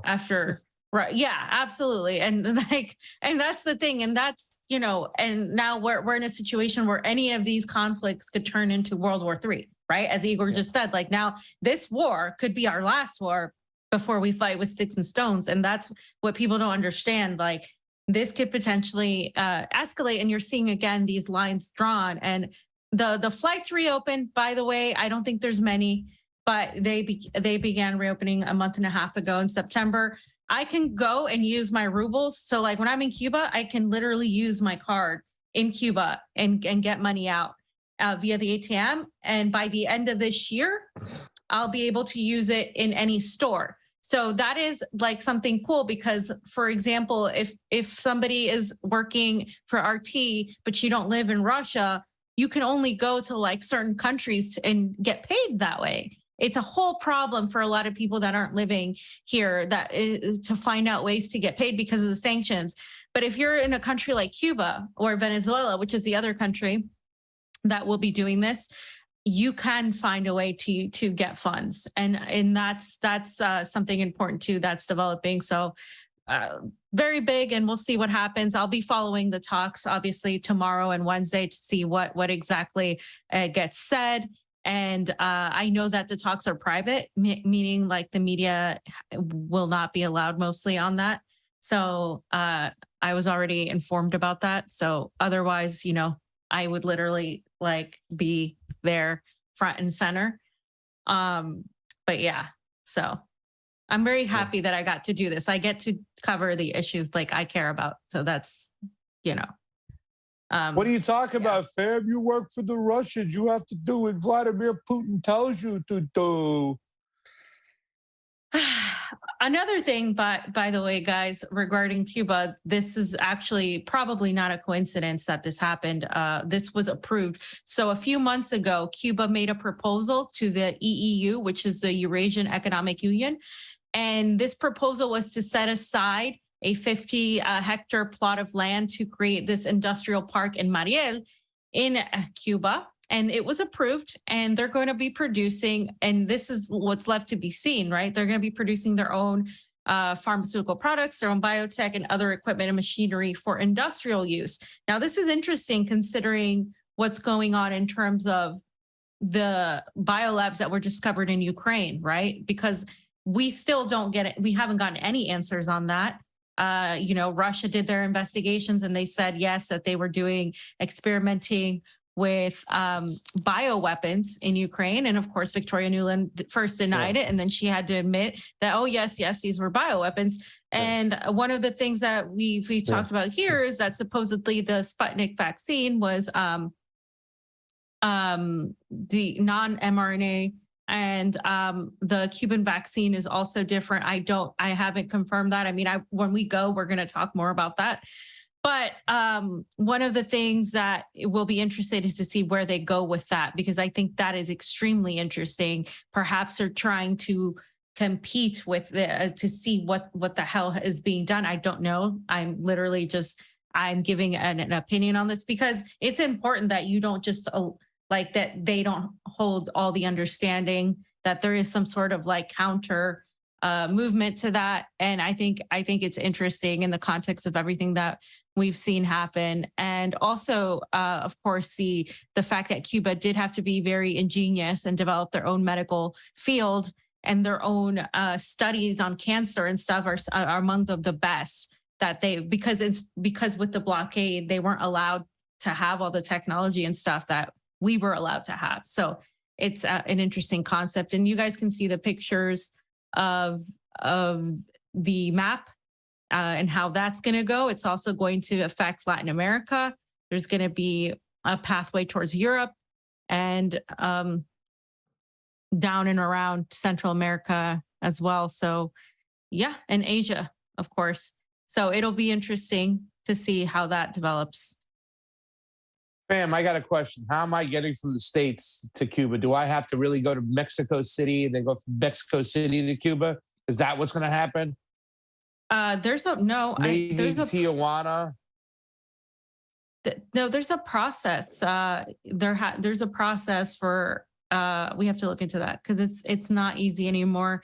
There was a time during Obama where you could go and it was very easy. Now there are several ways as either a tourist where you bring stuff in, like things that are needed by people that they don't have access to because of sanctions, like toothpaste or whatever. Then there's a journalist aspect. And then there's another aspect, I think, as like if you're a part of a delegation or something. So we have to figure out which one. So we'll figure that out. Good. What do we got next here? I don't know. I guess you can, Oz, you can just, I'll just talk about that quickly. This isn't really related to Cuba, but it's related to Russia. Just an update. They have been shelling the Zaporozhye nuclear power plant again. And it actually caused damage. And there were reports of possible radiation, which would be catastrophic. It's in case you guys don't know, Zaporozhye nuclear power plant is the largest in Europe because it's in Ukraine technically. So yeah, if anything happens, it would be awful. So that was going on the last couple of days as well. And That's So that's it for that update, guys. Fees in commie heaven. She's the president of Cuba is there, and it's gonna be interesting the way to see the mainstream media spins this thing. So let's get to the third and last subject. Oz, I think the first one should be the picture of Auntie Maxine's tweet that she has pinned with Julian Assange on it. Isn't that the first one I gave you?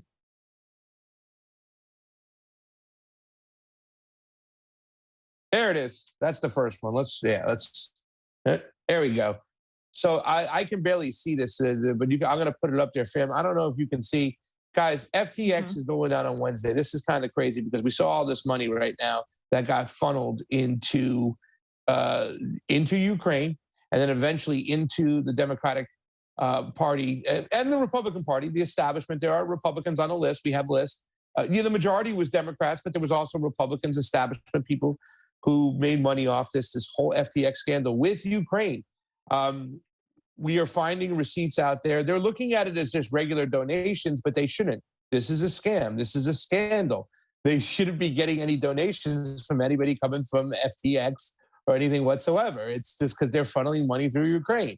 And it's just been a whole big thing. And like we said, this is just the tip of the iceberg. But, you know, I was on Amber's show on Friday. I ended up staying in town because I had to go to that Clark County commissioner's thing to certify the elections here in Vegas. Which, so by the way, that. good job, fam. Good job, fam. We should play your thing after. We could play it after, definitely, for sure. And we'll get into that. But everything is connected, ladies and gentlemen. It's kind of funny that Igor came on today and he talked about the elections, how they want certain people in so they can keep the scam going. Well, is it hard to believe that now when you see all this money going through? And like I said, it's Republicans and Democrats across the board that deserve some blame. It would have never been able to be possible for all these scandals to take place if it wasn't for McCain and Graham going over there. Congressman Murphy from Connecticut, Senator Murphy, excuse me. I mean, these guys whipped up war and they manufactured war. But Maxine Waters literally had Trump's Putin clan, and he had on that poster, Julian Assange was on that poster. And Maxine Waters is involved because she is there to protect the rich. We know people who've run against her. And now, supposedly, and from what I'm understanding, there's been pushback from some conservatives in the House that are now going to make sure they're going to have it a joint session where they're going to have two chairmen or have two sessions on it. We're going to see. We know what's going on Wednesday. You can see Troops Kremlin clan. And Julian Assange is still on that poster. And Maxine Waters has that pinned to her Twitter. She still has that pinned to her Twitter. So she's still out there. It's pinned to her Twitter? Oh my God. What? It's her pinned tweet. No. For Twitter. It's her pinned tweet. With that. Oh my God. I want to watch my mouth so bad right now. I cannot. Oh my God. Why? Wow. What? I don't even have words for that. How do you make that your Wednesday, tweet? I'm watching that whole thing, man. I'm either filming it. I'm going to find out. Wednesday's the hearing. Is Snowden on that? I didn't see Snowden on that, but I did see Trump. I did see Assange. He's in the top left-hand corner, literally on that freaking tweet that's pinned to her shit. Yeah, he's right there. Yeah. What I'm trying to get at, because I just don't want to. It's a conflict of interest that she, is going to be part of the FTX hearing. I'm going to explain why. Right? She's so Look stupid. That's so her sorry. pinned This tweet. is like. It's amazing, right? This is the shit she's still peddling. Impeach fortified. I mean, she's terrible.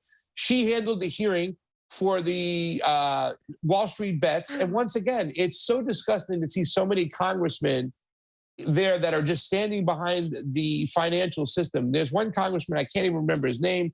And this is a man of color sitting there going, we have our beautiful financial system. And how dare these people, kind of pointing the finger and wagging your finger at the people who got involved with the Wall Street bets thing, because it's very easy to look at the system. They're trying to short the system. They're trying to make money on the death of a company. And even though that company is a little bit outdated, these people flip the table on them. They use the rules of the market to go manipulate it and drive up the stock by collectively buying into it. And then all of a sudden, when these big companies like people from the Citadel and all these other companies, the owner of the Mets, I forgot his name, all these practices that they use to shut off the people from continuing to buy it and then allowing the price to drop, and then all these oligarchs to make money and recuperate their losses illegally, in my mind, and get away with it. And what do people like Maxine Waters and her cronies do? They protect people. So now we have this whole FTX scandal where they funnel money into Ukraine. The CEO, Sam Bankman-Fried, came forward about 2 months ago and said he was going to help Ukraine with this process, turn that money into fiat, help them with their crypto things. But it was a whole Ponzi scheme. So now they're pushing for war. We got to stop Putin to get money over there. Money in crypto is collected, and then it's shot back into the Democratic and Republican establishment parties, and to the tune of 70 million last election. We have a completely captured system. But what I want to point out is that there is such a conflict of interest that she's even involved. There have been times where she's had pictures with Sam Bankman-Fried. And look at this here, fam. The last time they had a hearing down there on cryptocurrencies, look at Auntie Maxine. She actually blows a kiss to Sam Bankman-Fried. Just show it real quick, Oh, my guys. God.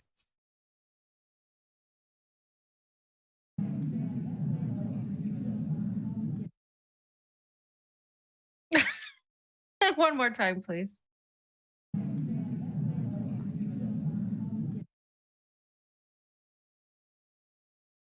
I mean, and Oz, what's next? Do we have the pictures with her and his goon? I mean, this guy embezzled money. And I want to make sure people understand something right now, because Amber said this. Amber is like 100% convinced, Amber King, Roar Media, 100% convinced that this was part of a whole plan, the collapse, when it happened, how it happens.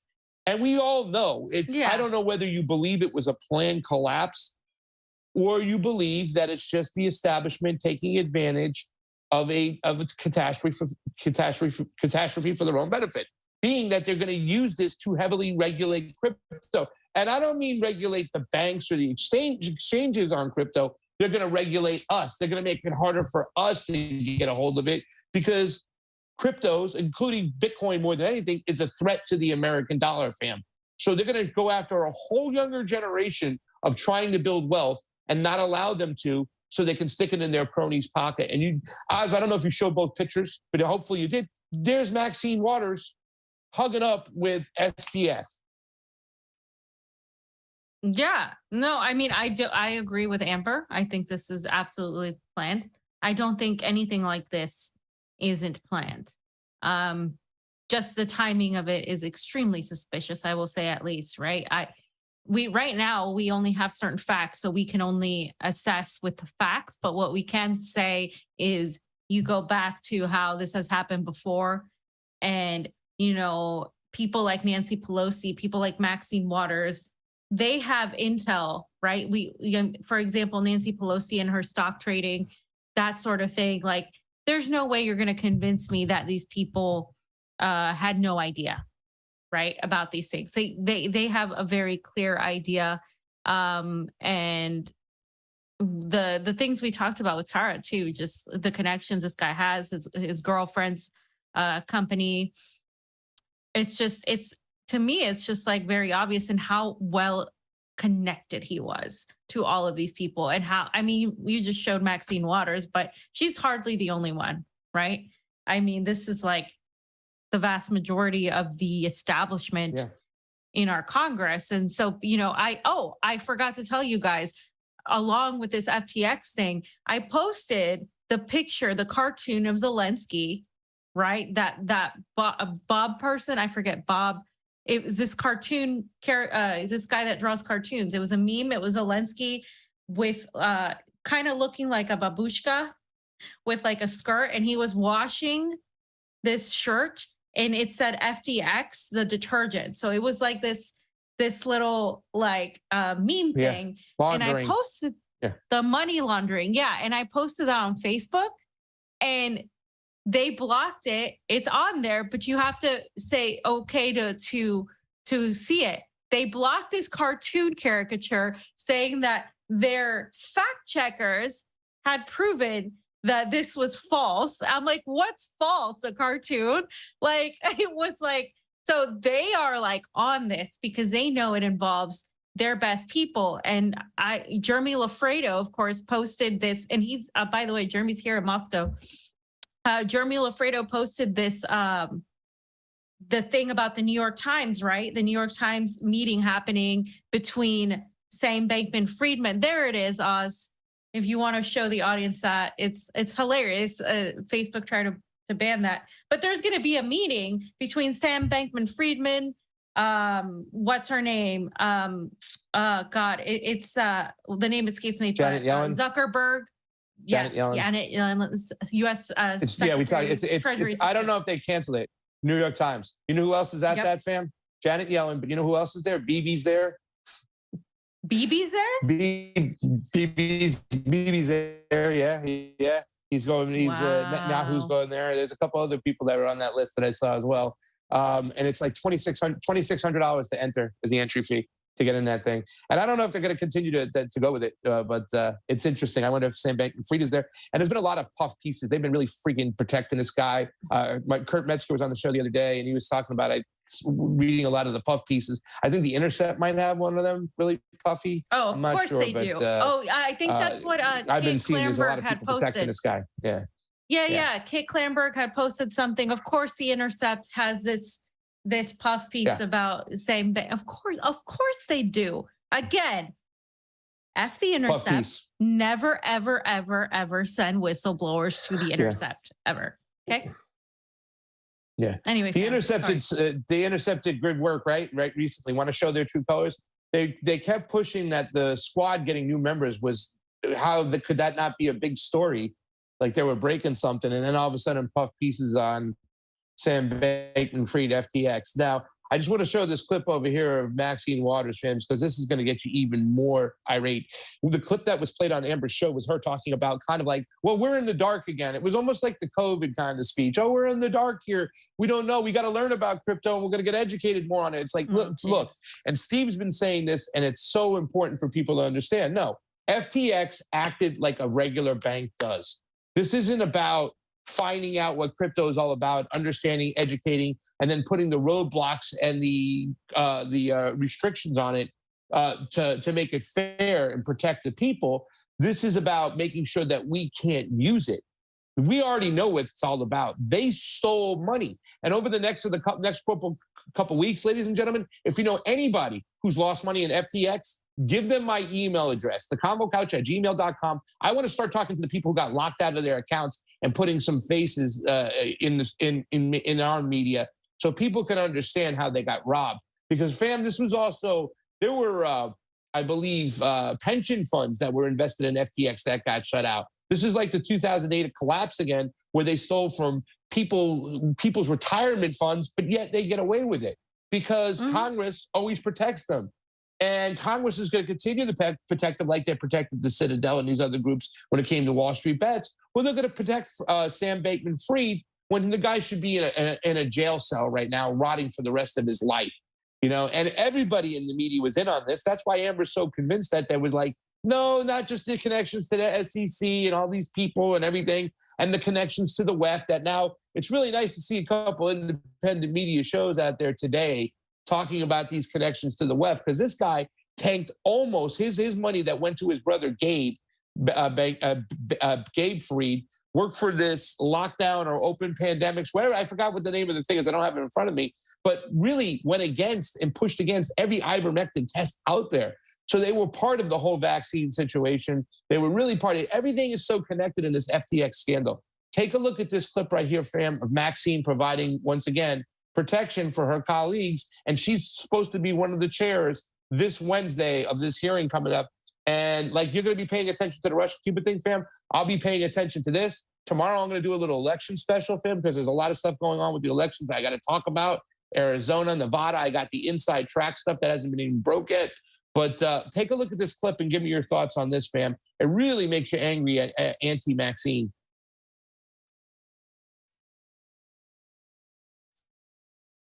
If there wasn't oversight and regulation of him and his firm because he was such an important donor to your party. You know, what we understand about the election systems in this country is there are rules to giving donations.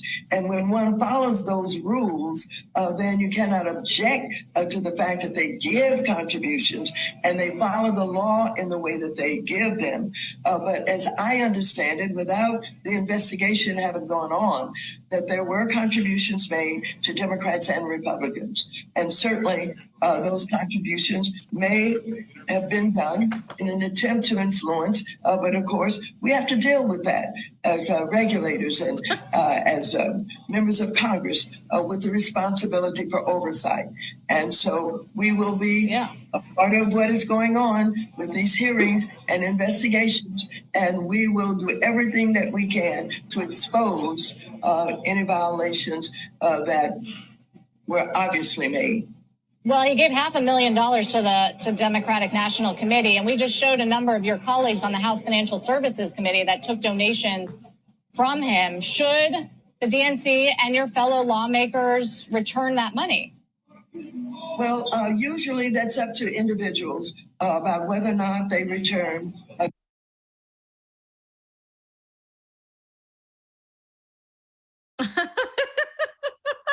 don't don't even know what to say. Like, where do you begin with that? Like, this is, I mean, these people are all a bunch of crooks. They're all a bunch of gangsters. They just have found a way to manipulate the law to their own accord. So they they do everything legally, but it's really not legal. They just find the loopholes because that's what the law is in America. Now it's you in the United States of America is to find the loopholes, and the rich can find the loopholes and they get away with it. And guess what? Those people are never going to get their money back. There's 134 shell companies. Yeah. Like, and there's all this money missing and nobody knows. Like, nobody knows where who these companies are, where this money is.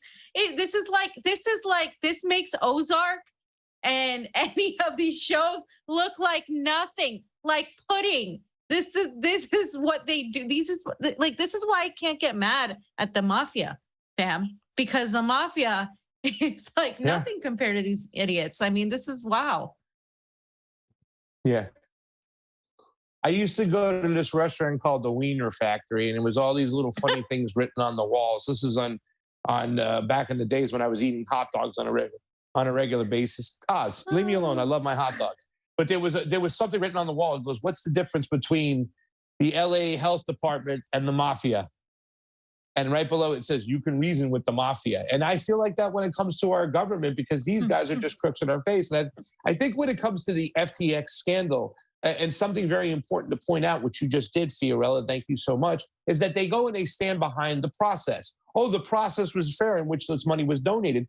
Well, no, dummies, when you're lying and you're propagating up a war in which you're then going to send a ton of money to, you lied in that whole system right there to get us involved so you could funnel a bunch of money over there and then funnel it back into your own party's hands and your own friends' hands. And I think that's really something that needs to be pointed out. And why does she do this? Because she's part of the same system. Maxine Waters is not out there looking for answers and finding out ways that we can properly regulate cryptocurrencies for the benefit of the people out there so they don't get their money stolen. She's doing it for the benefit of her friends, the same people that put her in power and give her money all the time. I mean, who really believes that this woman has been elected time and time again? Even her Republican opponents like Joe Collins over the last couple of years, I would take over this woman because she's just completely nuts. She's there to serve power. We know what she's all about.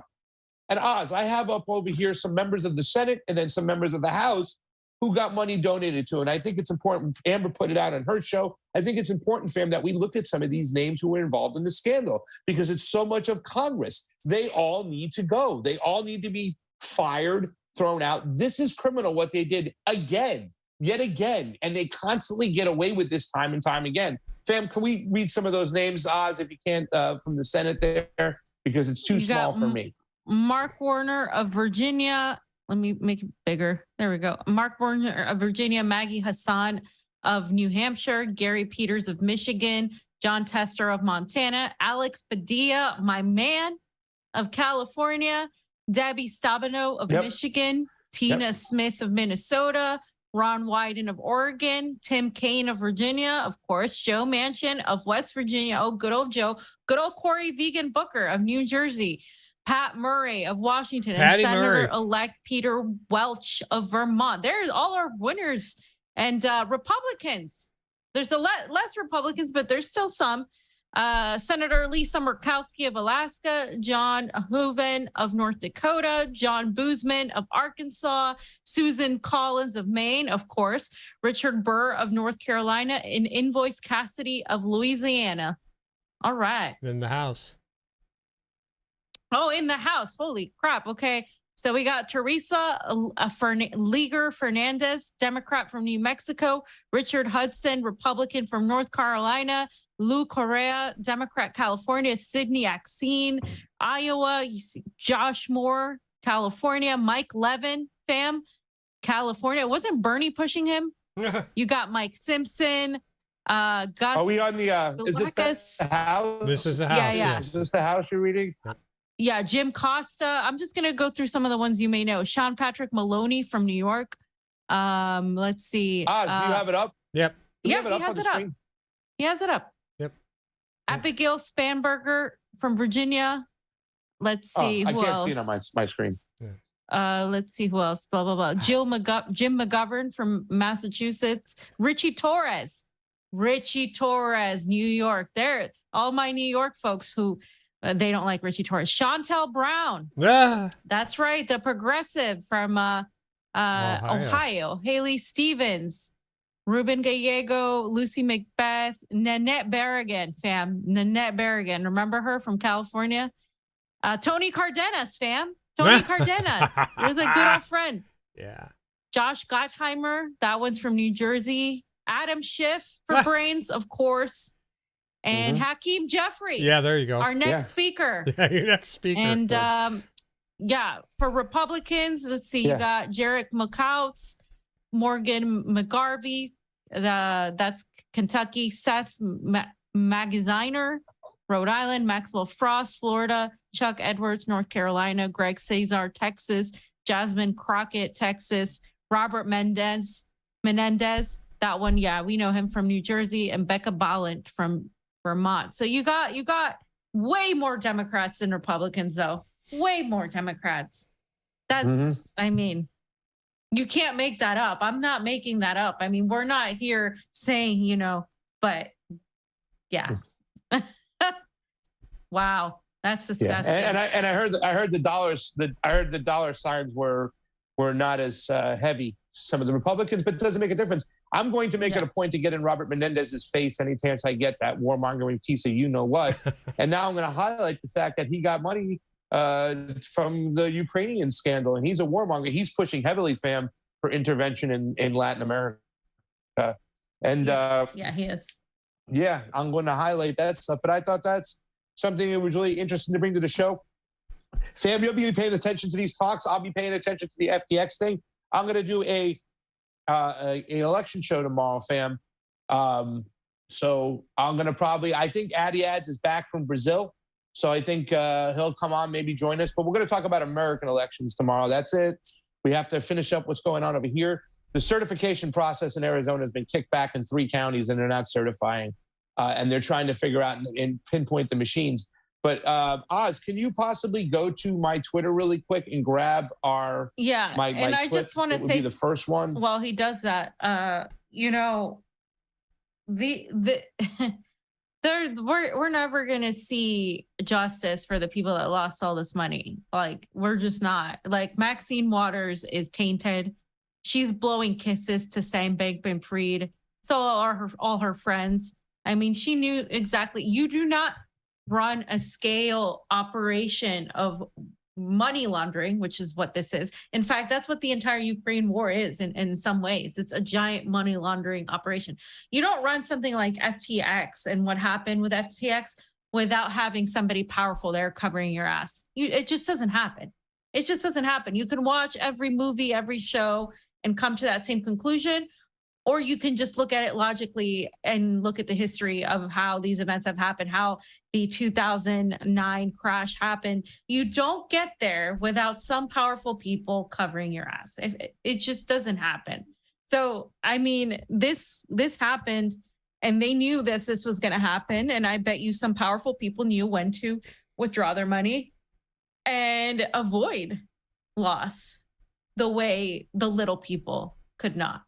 And that's what really gets me, because the United States gloats about being a democracy, about having, fair. You can still get around. The little guy can come up. You can, you have the American dream, and you can just, if you work hard, you can become Elon Musk and all this bullshit. No, you can't, because it's rigged, and it's rigged because that's how the game works. The game works rigged, and like it's just. Really, like, people who still believe that, that this system is fair. There are good things about the United States, like, I don't know, mac and cheese, mashed potatoes, Texas barbecue. A couple of my friends were in Austin for the Jimmy Dore show, and they lined up at 6:30 in the morning to get Texas barbecue. There are good things about America. And then there's like the government. Right. And I think we can all agree that our government is it's just an insult. And again, like, they should be afraid of you. You shouldn't be afraid of them. But right now, they do whatever they want because people aren't doing anything about it. And I think that has to change. So yeah, it's really infuriating what that is. Yeah. Yeah. I put that on my tweets, fam. I use the term "the little guy" in my tweet, so I'm glad that you mentioned it. No, my Twitter, it's just, you got on my Twitter feed, if you go down, there's 2 videos. One of them says 2 of 2. One of them says 2 of 2. The other one says, this is the first part of my speech at the Nevada commissions. It's got about 4,500 views on it. You see it down there?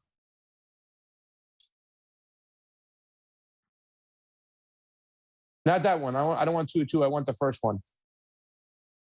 It's not in the same thread. It's just down a little bit. Yeah. Sam told me to start threading those together, and I should have done that. As I found it, if you want me to.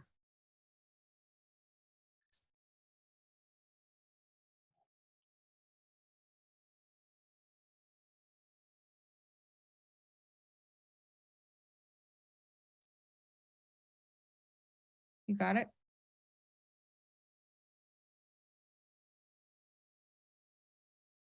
He did. Thank you, man. I could tell he was mad. Well, I wasn't expecting to speak that day. It just, I went there, and it was, that's what was going on. And that's what we need to start doing. We need to start showing up to these commission meetings, these boards. Just bring the math. I mean, I was frustrated with, there was people on both sides. Don't get me wrong. The America First people that were there, the Patriots, whatever they want to call themselves, and even some libertarians that were there, I was more on their side as far as talking about the math when it comes to the elections and the elections not being fair. But then they were starting to throw out stuff that I wasn't crazy about, but China's doing this, or it's, you know, I can't remember something else they said, but it was like somebody mentioned Brazil, and I was like, okay, guys, I'm like, just, and then, and somebody even mentioned, like, you know, they're Bolshevik communists, and they're trying to do this, trying to turn our kids gay.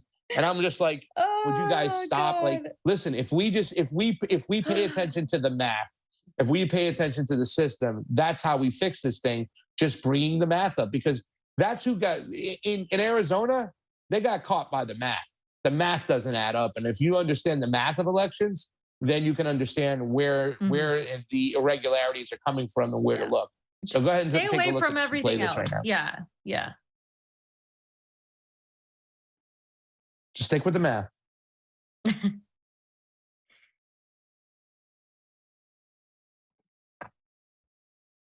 Just to speak.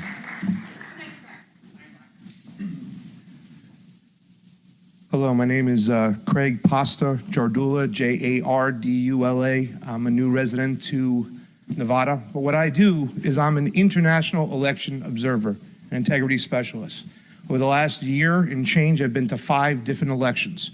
And I'm not going to play team sports here for a second, but I just want to talk about the actual framework and process you have here in Nevada, because you shouldn't be patting yourself on the back for it. It is framework-wise one of the worst elections in the country. All the processes you have, there's no chain of custody. The people aren't involved. There's no transparency.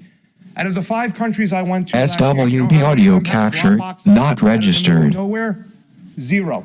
You know how many of them have mail-in ballots? And I'm not saying we can't have mail-in ballots, but we have to be very secure about them. Not the 1.8 million ballots I believe you mailed out to active status on the voter rolls. I believe close to 22,000 of those ballots, some people haven't voted in 10 years. How do you expect anybody to trust this? Now, I know the people up there with the count every vote shirt on think they're being, honest and saying let's count every vote, but it's different than count every ballot, because every ballot is not a legit vote, especially when you have mass universal mail-in ballot systems. You need to eliminate it. And the ballot harvesting, this is something that Jimmy Carter said in 2014 in a bipartisan hearing with James Baker, that the area most ripe for fraud is the mail-in ballots. So if you want to secure it, you have to secure that. Also, automatic registration, when you're mailing out all these ballots to people who aren't involved, it's just a recipe for election rigging, ladies and gentlemen. So you need to change it. And stop playing team sports and just look at the framework and say what is fair. That both parties, so everybody here screaming at each other, will stop screaming at each other. Because the systems that you have in play, whether you like it or not, you're not being inclusive, you're being divisive. So let's get it straight, ladies and gentlemen. Thank you. Next. Okay. Is there anyone else who wishes to speak?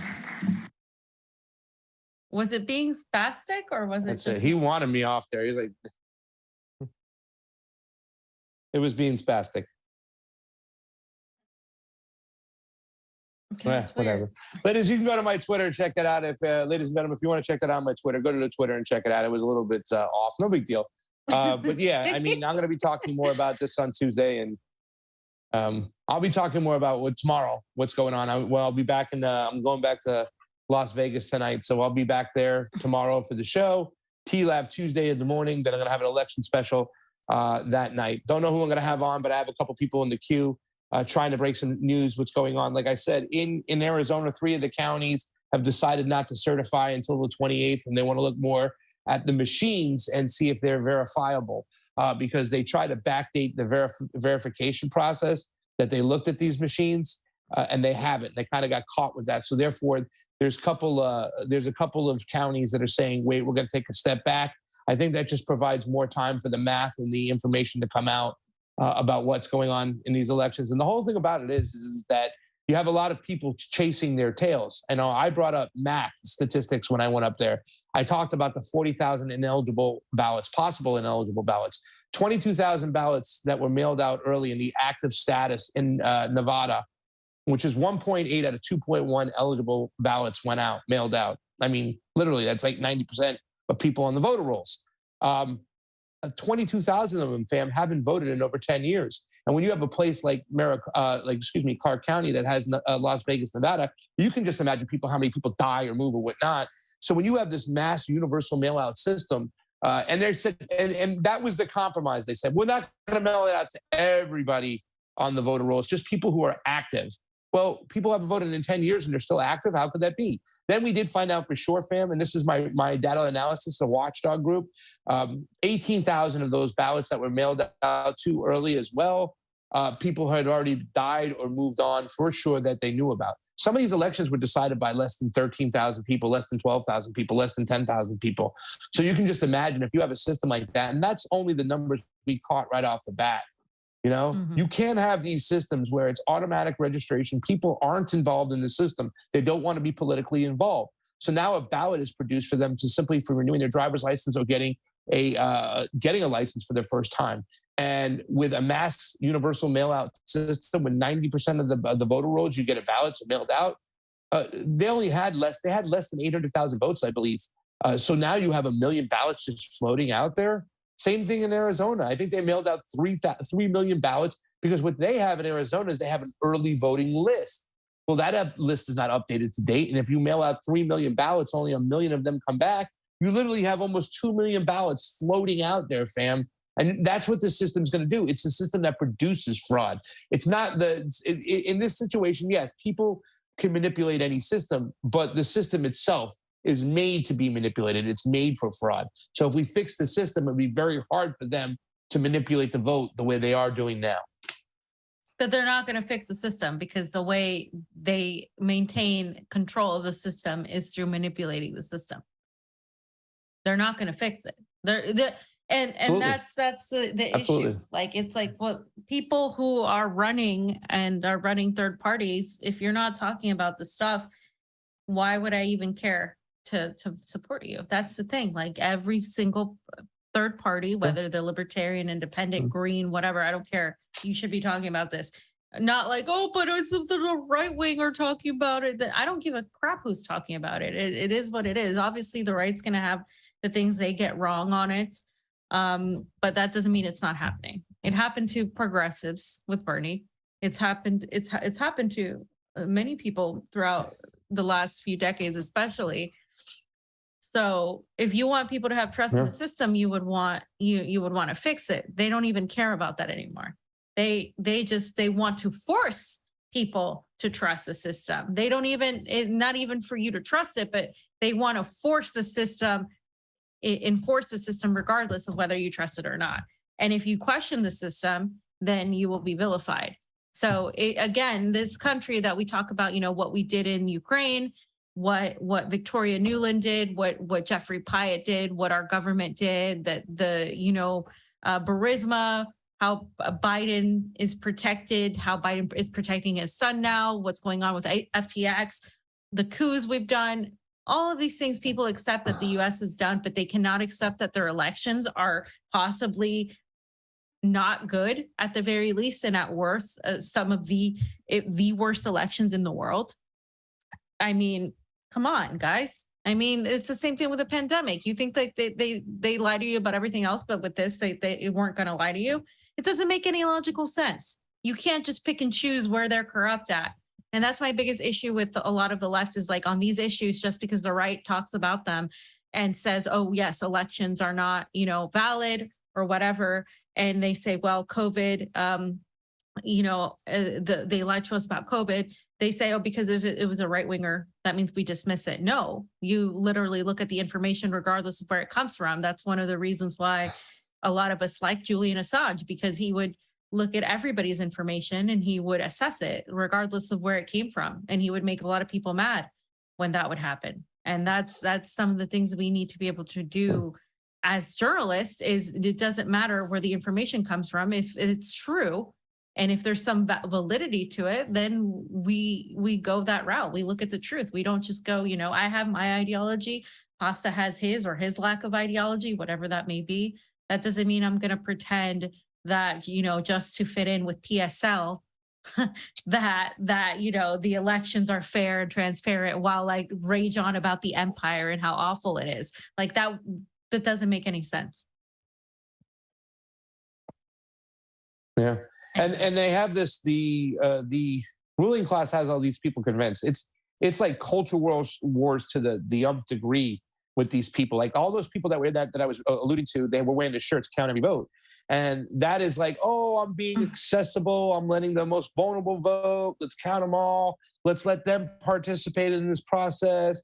Drop boxes are necessary because now poor people and Black people can vote, and they could never do that before. And first of all, it's very demeaning to think that, if people of color wanted to vote, they couldn't find a way to vote. And I get it, right? Like, look, I know what happened in Florida, and I'll never ignore that shit. But once again, that's, I'm saying, that's still not, when you say that we can have a system that's so built for fraud, it's going to screw you over at the end. You know what I'm saying? And those people, I try to get them to understand more than anything, this is about you guys. Like at the end of the day, if you don't have a fair system, you'll never get your politicians in. The grassroots will never succeed because you put all these establishment candidates in there. And it was your elections we were looking at first before we started seeing anything. The whole Bernie Sanders thing, when I talked to Phil Evans, fam, he's like, dude, Bernie got cheated so badly in so many areas. Like the math is just ridiculous, and we caught Texas live. You were on the ground, fam, out there looking at places in California. And we're sitting there, me and Nico, and we're watching Texas, and we're like, wow, this is not adding up. So at the end of the day, and you really believe that Biden got all those votes over Bernie, they fooled you. They made you think that they didn't want any form of social program of socialism coming in whatsoever, or any collectives or co-ops and whatnot. And I think that's very dangerous, because I think there's a lot of things that are born throughout collectivism that are very important, for the people to survive. So I mean, like I said, I want a mixed economy. I want to take the best of both, a little of this, a little bit of that. But when you don't get honest results, you know what I'm saying? That's almost saying that they didn't believe in populism, and they fooled people, and they did it with Bernie first, and then they did it after that. It's a sham. Yeah. And, I wish the conservatives would really start taking some accountability and stop pointing at China for everything. You know what I'm saying? It's just like, I'm not saying that China doesn't have, we shouldn't be concerned with what's going on, and our politicians messing around. Obviously, the Hunter Biden laptop exposed a lot of things. But to act like they're pulling the strings and, that they're the ones behind everything, man, have some individual responsibility. It's us who's over there in the South China Sea trolling in their waters, us who has bases everywhere. These guys aren't going around being like crazy imperialists. I mean, it's just nuts. And it's like, well, yeah, they want to get us from this end, and just concentrate on the math. Just concentrate on the process. The math will tell us everything we need to know. The most dangerous people out there for the establishment are people who do the math, who look at the statistics and the data, because that's something that they can't hide. And if we keep exposing that and exposing the data through the faulty system that is, then maybe we can get some change. But until we do that, we'll get no change whatsoever. Who wants to read these rate tokens? I can't. Yeah, okay, because I can't log on to Rockfin. Okay, I've got it here. Oz, what do we got? Osama number 5. Truth is like the sun. You can shut it out for a time, but it ain't going away. Elvis Presley. A-Rim, Convo Couch Rocks. Thank you so much for all your hard work. Eric Ball. Convo's House received a tip. Thank you, Eric Ball. A-Rim again. Hectare, acre. Not hectares. I like that. Amber King sent you some of the recipes of the 70 million spent on media by FTX and SBF and FAM. It's a total CIA operative taking a page out of Bill Gates' plague book. A-Rim again. Pasa usually mention counting ballots. Where are they cast? Where they are cast, I always think that it is one of your strongest points. And that's it for the Super Ray, and I agree with A-Rim. Thank you. Yeah. That is my strongest point. You know, it's got to be counted where it's cast. As soon as you get it out of the room, you take it somewhere, there's no chain of custody. You know, we saw this in Florida, unloading, you know, barrels and buckets of ballots into a U-Haul that one person was driving, and people were driving up one person. That's not an election. That's a cartoon. And that's where we live, fam, in a cartoon. We do. We live in a cartoon. Well, shout out to Steve for that. So fam, Wednesday, after Wednesday's show, I'm going to be having, like a holiday, you know what I'm saying? I'm sorry that maybe in Moscow, there's no restaurant for you to get your breaking news. What? I found Thanksgiving dinner. I found Where? one of our RT friends is gonna book a restaurant that's gonna have like some American Thanksgiving dinner, and I get to have my food. I'm extremely excited for mashed potatoes and possibly mac and cheese. I don't know if I can even ask for that much, but cornbread too is the other thing I really like. Cornbread. So yeah, I'm excited for that. Well, I get my I'm way. going to probably it's probably going to just be me, Steve, Hunter, and Ty maybe. And I'm definitely making spaghetti arrabbiata. So there's some vegan stuff, vegan sweet potatoes, of course.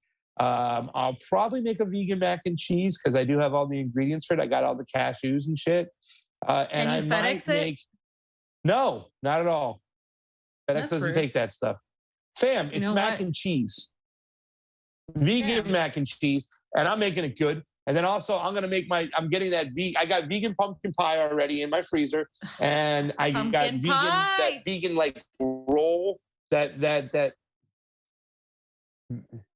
vegan pumpkin pie. I want to get vegan sweet potato pie, but I don't think they have to make it. So I can see if I can make it. There's our neighbor who might be coming over. Her name is Teal. She might be hanging with us. And she's a sweet potato freak. She loves cooking with sweet potatoes. Her name is Teal? And she made Teal.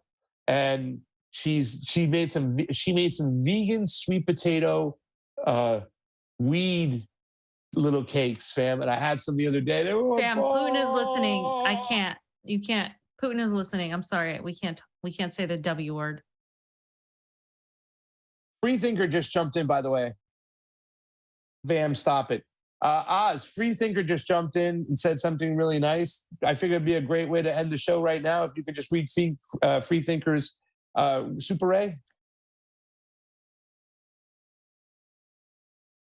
And by the way, guys, if you haven't gone over to Rockfin, please go over to Rockfin, join on up if you can for $9.99 a month. That really does help us out. What? Wait, fam. Guys, breaking news. I have about 90% of the alphabet down in Russia. So I can read now. I can read the signs. I can read my name. I'm not illiterate anymore. And I'm getting there, guys. Soon I will be a full-on just a Ruski, and I'm changing my name. To what? There we go. I don't know. Natasha. I have to think about Oz, did you get it up? Yeah, I got it. All right, Freethinker All right, guys, 59. we're gonna end the show now. Freethinker 59. Hey, Freethinker. I love you, Fee and Pasta, so much. I have been following you for years. Thank you for all you do. The quality of your content, your appreciation of your audience, your bravery and integrity. You have contributed so much to my life, I can't even put the entirety of my gratitude into words. Wow, that was really nice. We love you, Freethinker. Thank you so much. That means a lot to us. You're gonna make Pasta cry. It does. You are gonna make me cry, and I'm gonna have a good trip, and I'll be back in the studios tomorrow in Vegas, guys, and we got a lot of stuff coming up. March, we're going to go see the elections in Cuba, but we'll have a lot of fun stuff planned before that. Our good friend Kim Iverson is going to be working with Johnny and Tsunami, so that's good, and I'm sure we'll have guest appearances. Fee's video on Kim's gotten a lot of play. That's awesome. You should check that one out. Actually, the video I did with on Jimmy's show, fam, about FTX has got almost 250,000 views. So go check that out. That was the day the scandal broke when we were all over the place. And thank you to Jimmy to bringing me on to talk about those things. We've had a lot of fun with Kurt Metzger. There's a lot of stuff planned, fam. We got a lot of guests in the dockets, a lot of things. You know, the Combo Couch is always going to be going to places people don't want to go to, talking the stories that people talk about. And even if we, if the pack of sheep don't like what we got to say, then I got to say, nay, we're not hanging with them. I can't with your jokes. I can't. I can't with the jokes. Dad jokes. We love you all. Go over to Combo Couch Rockfin. That's it for today. I am Pasta Jardula. That's Vidania. Yes, and Oz on the ones and twos. War Media, check it out. Shanda, Amber, we love them. That's our fam. Thank you, Lucky Burrito. Thank you, Jimmy Love. Thank you to all our mods. Thank you to Amber all you guys. Convo out. Peace.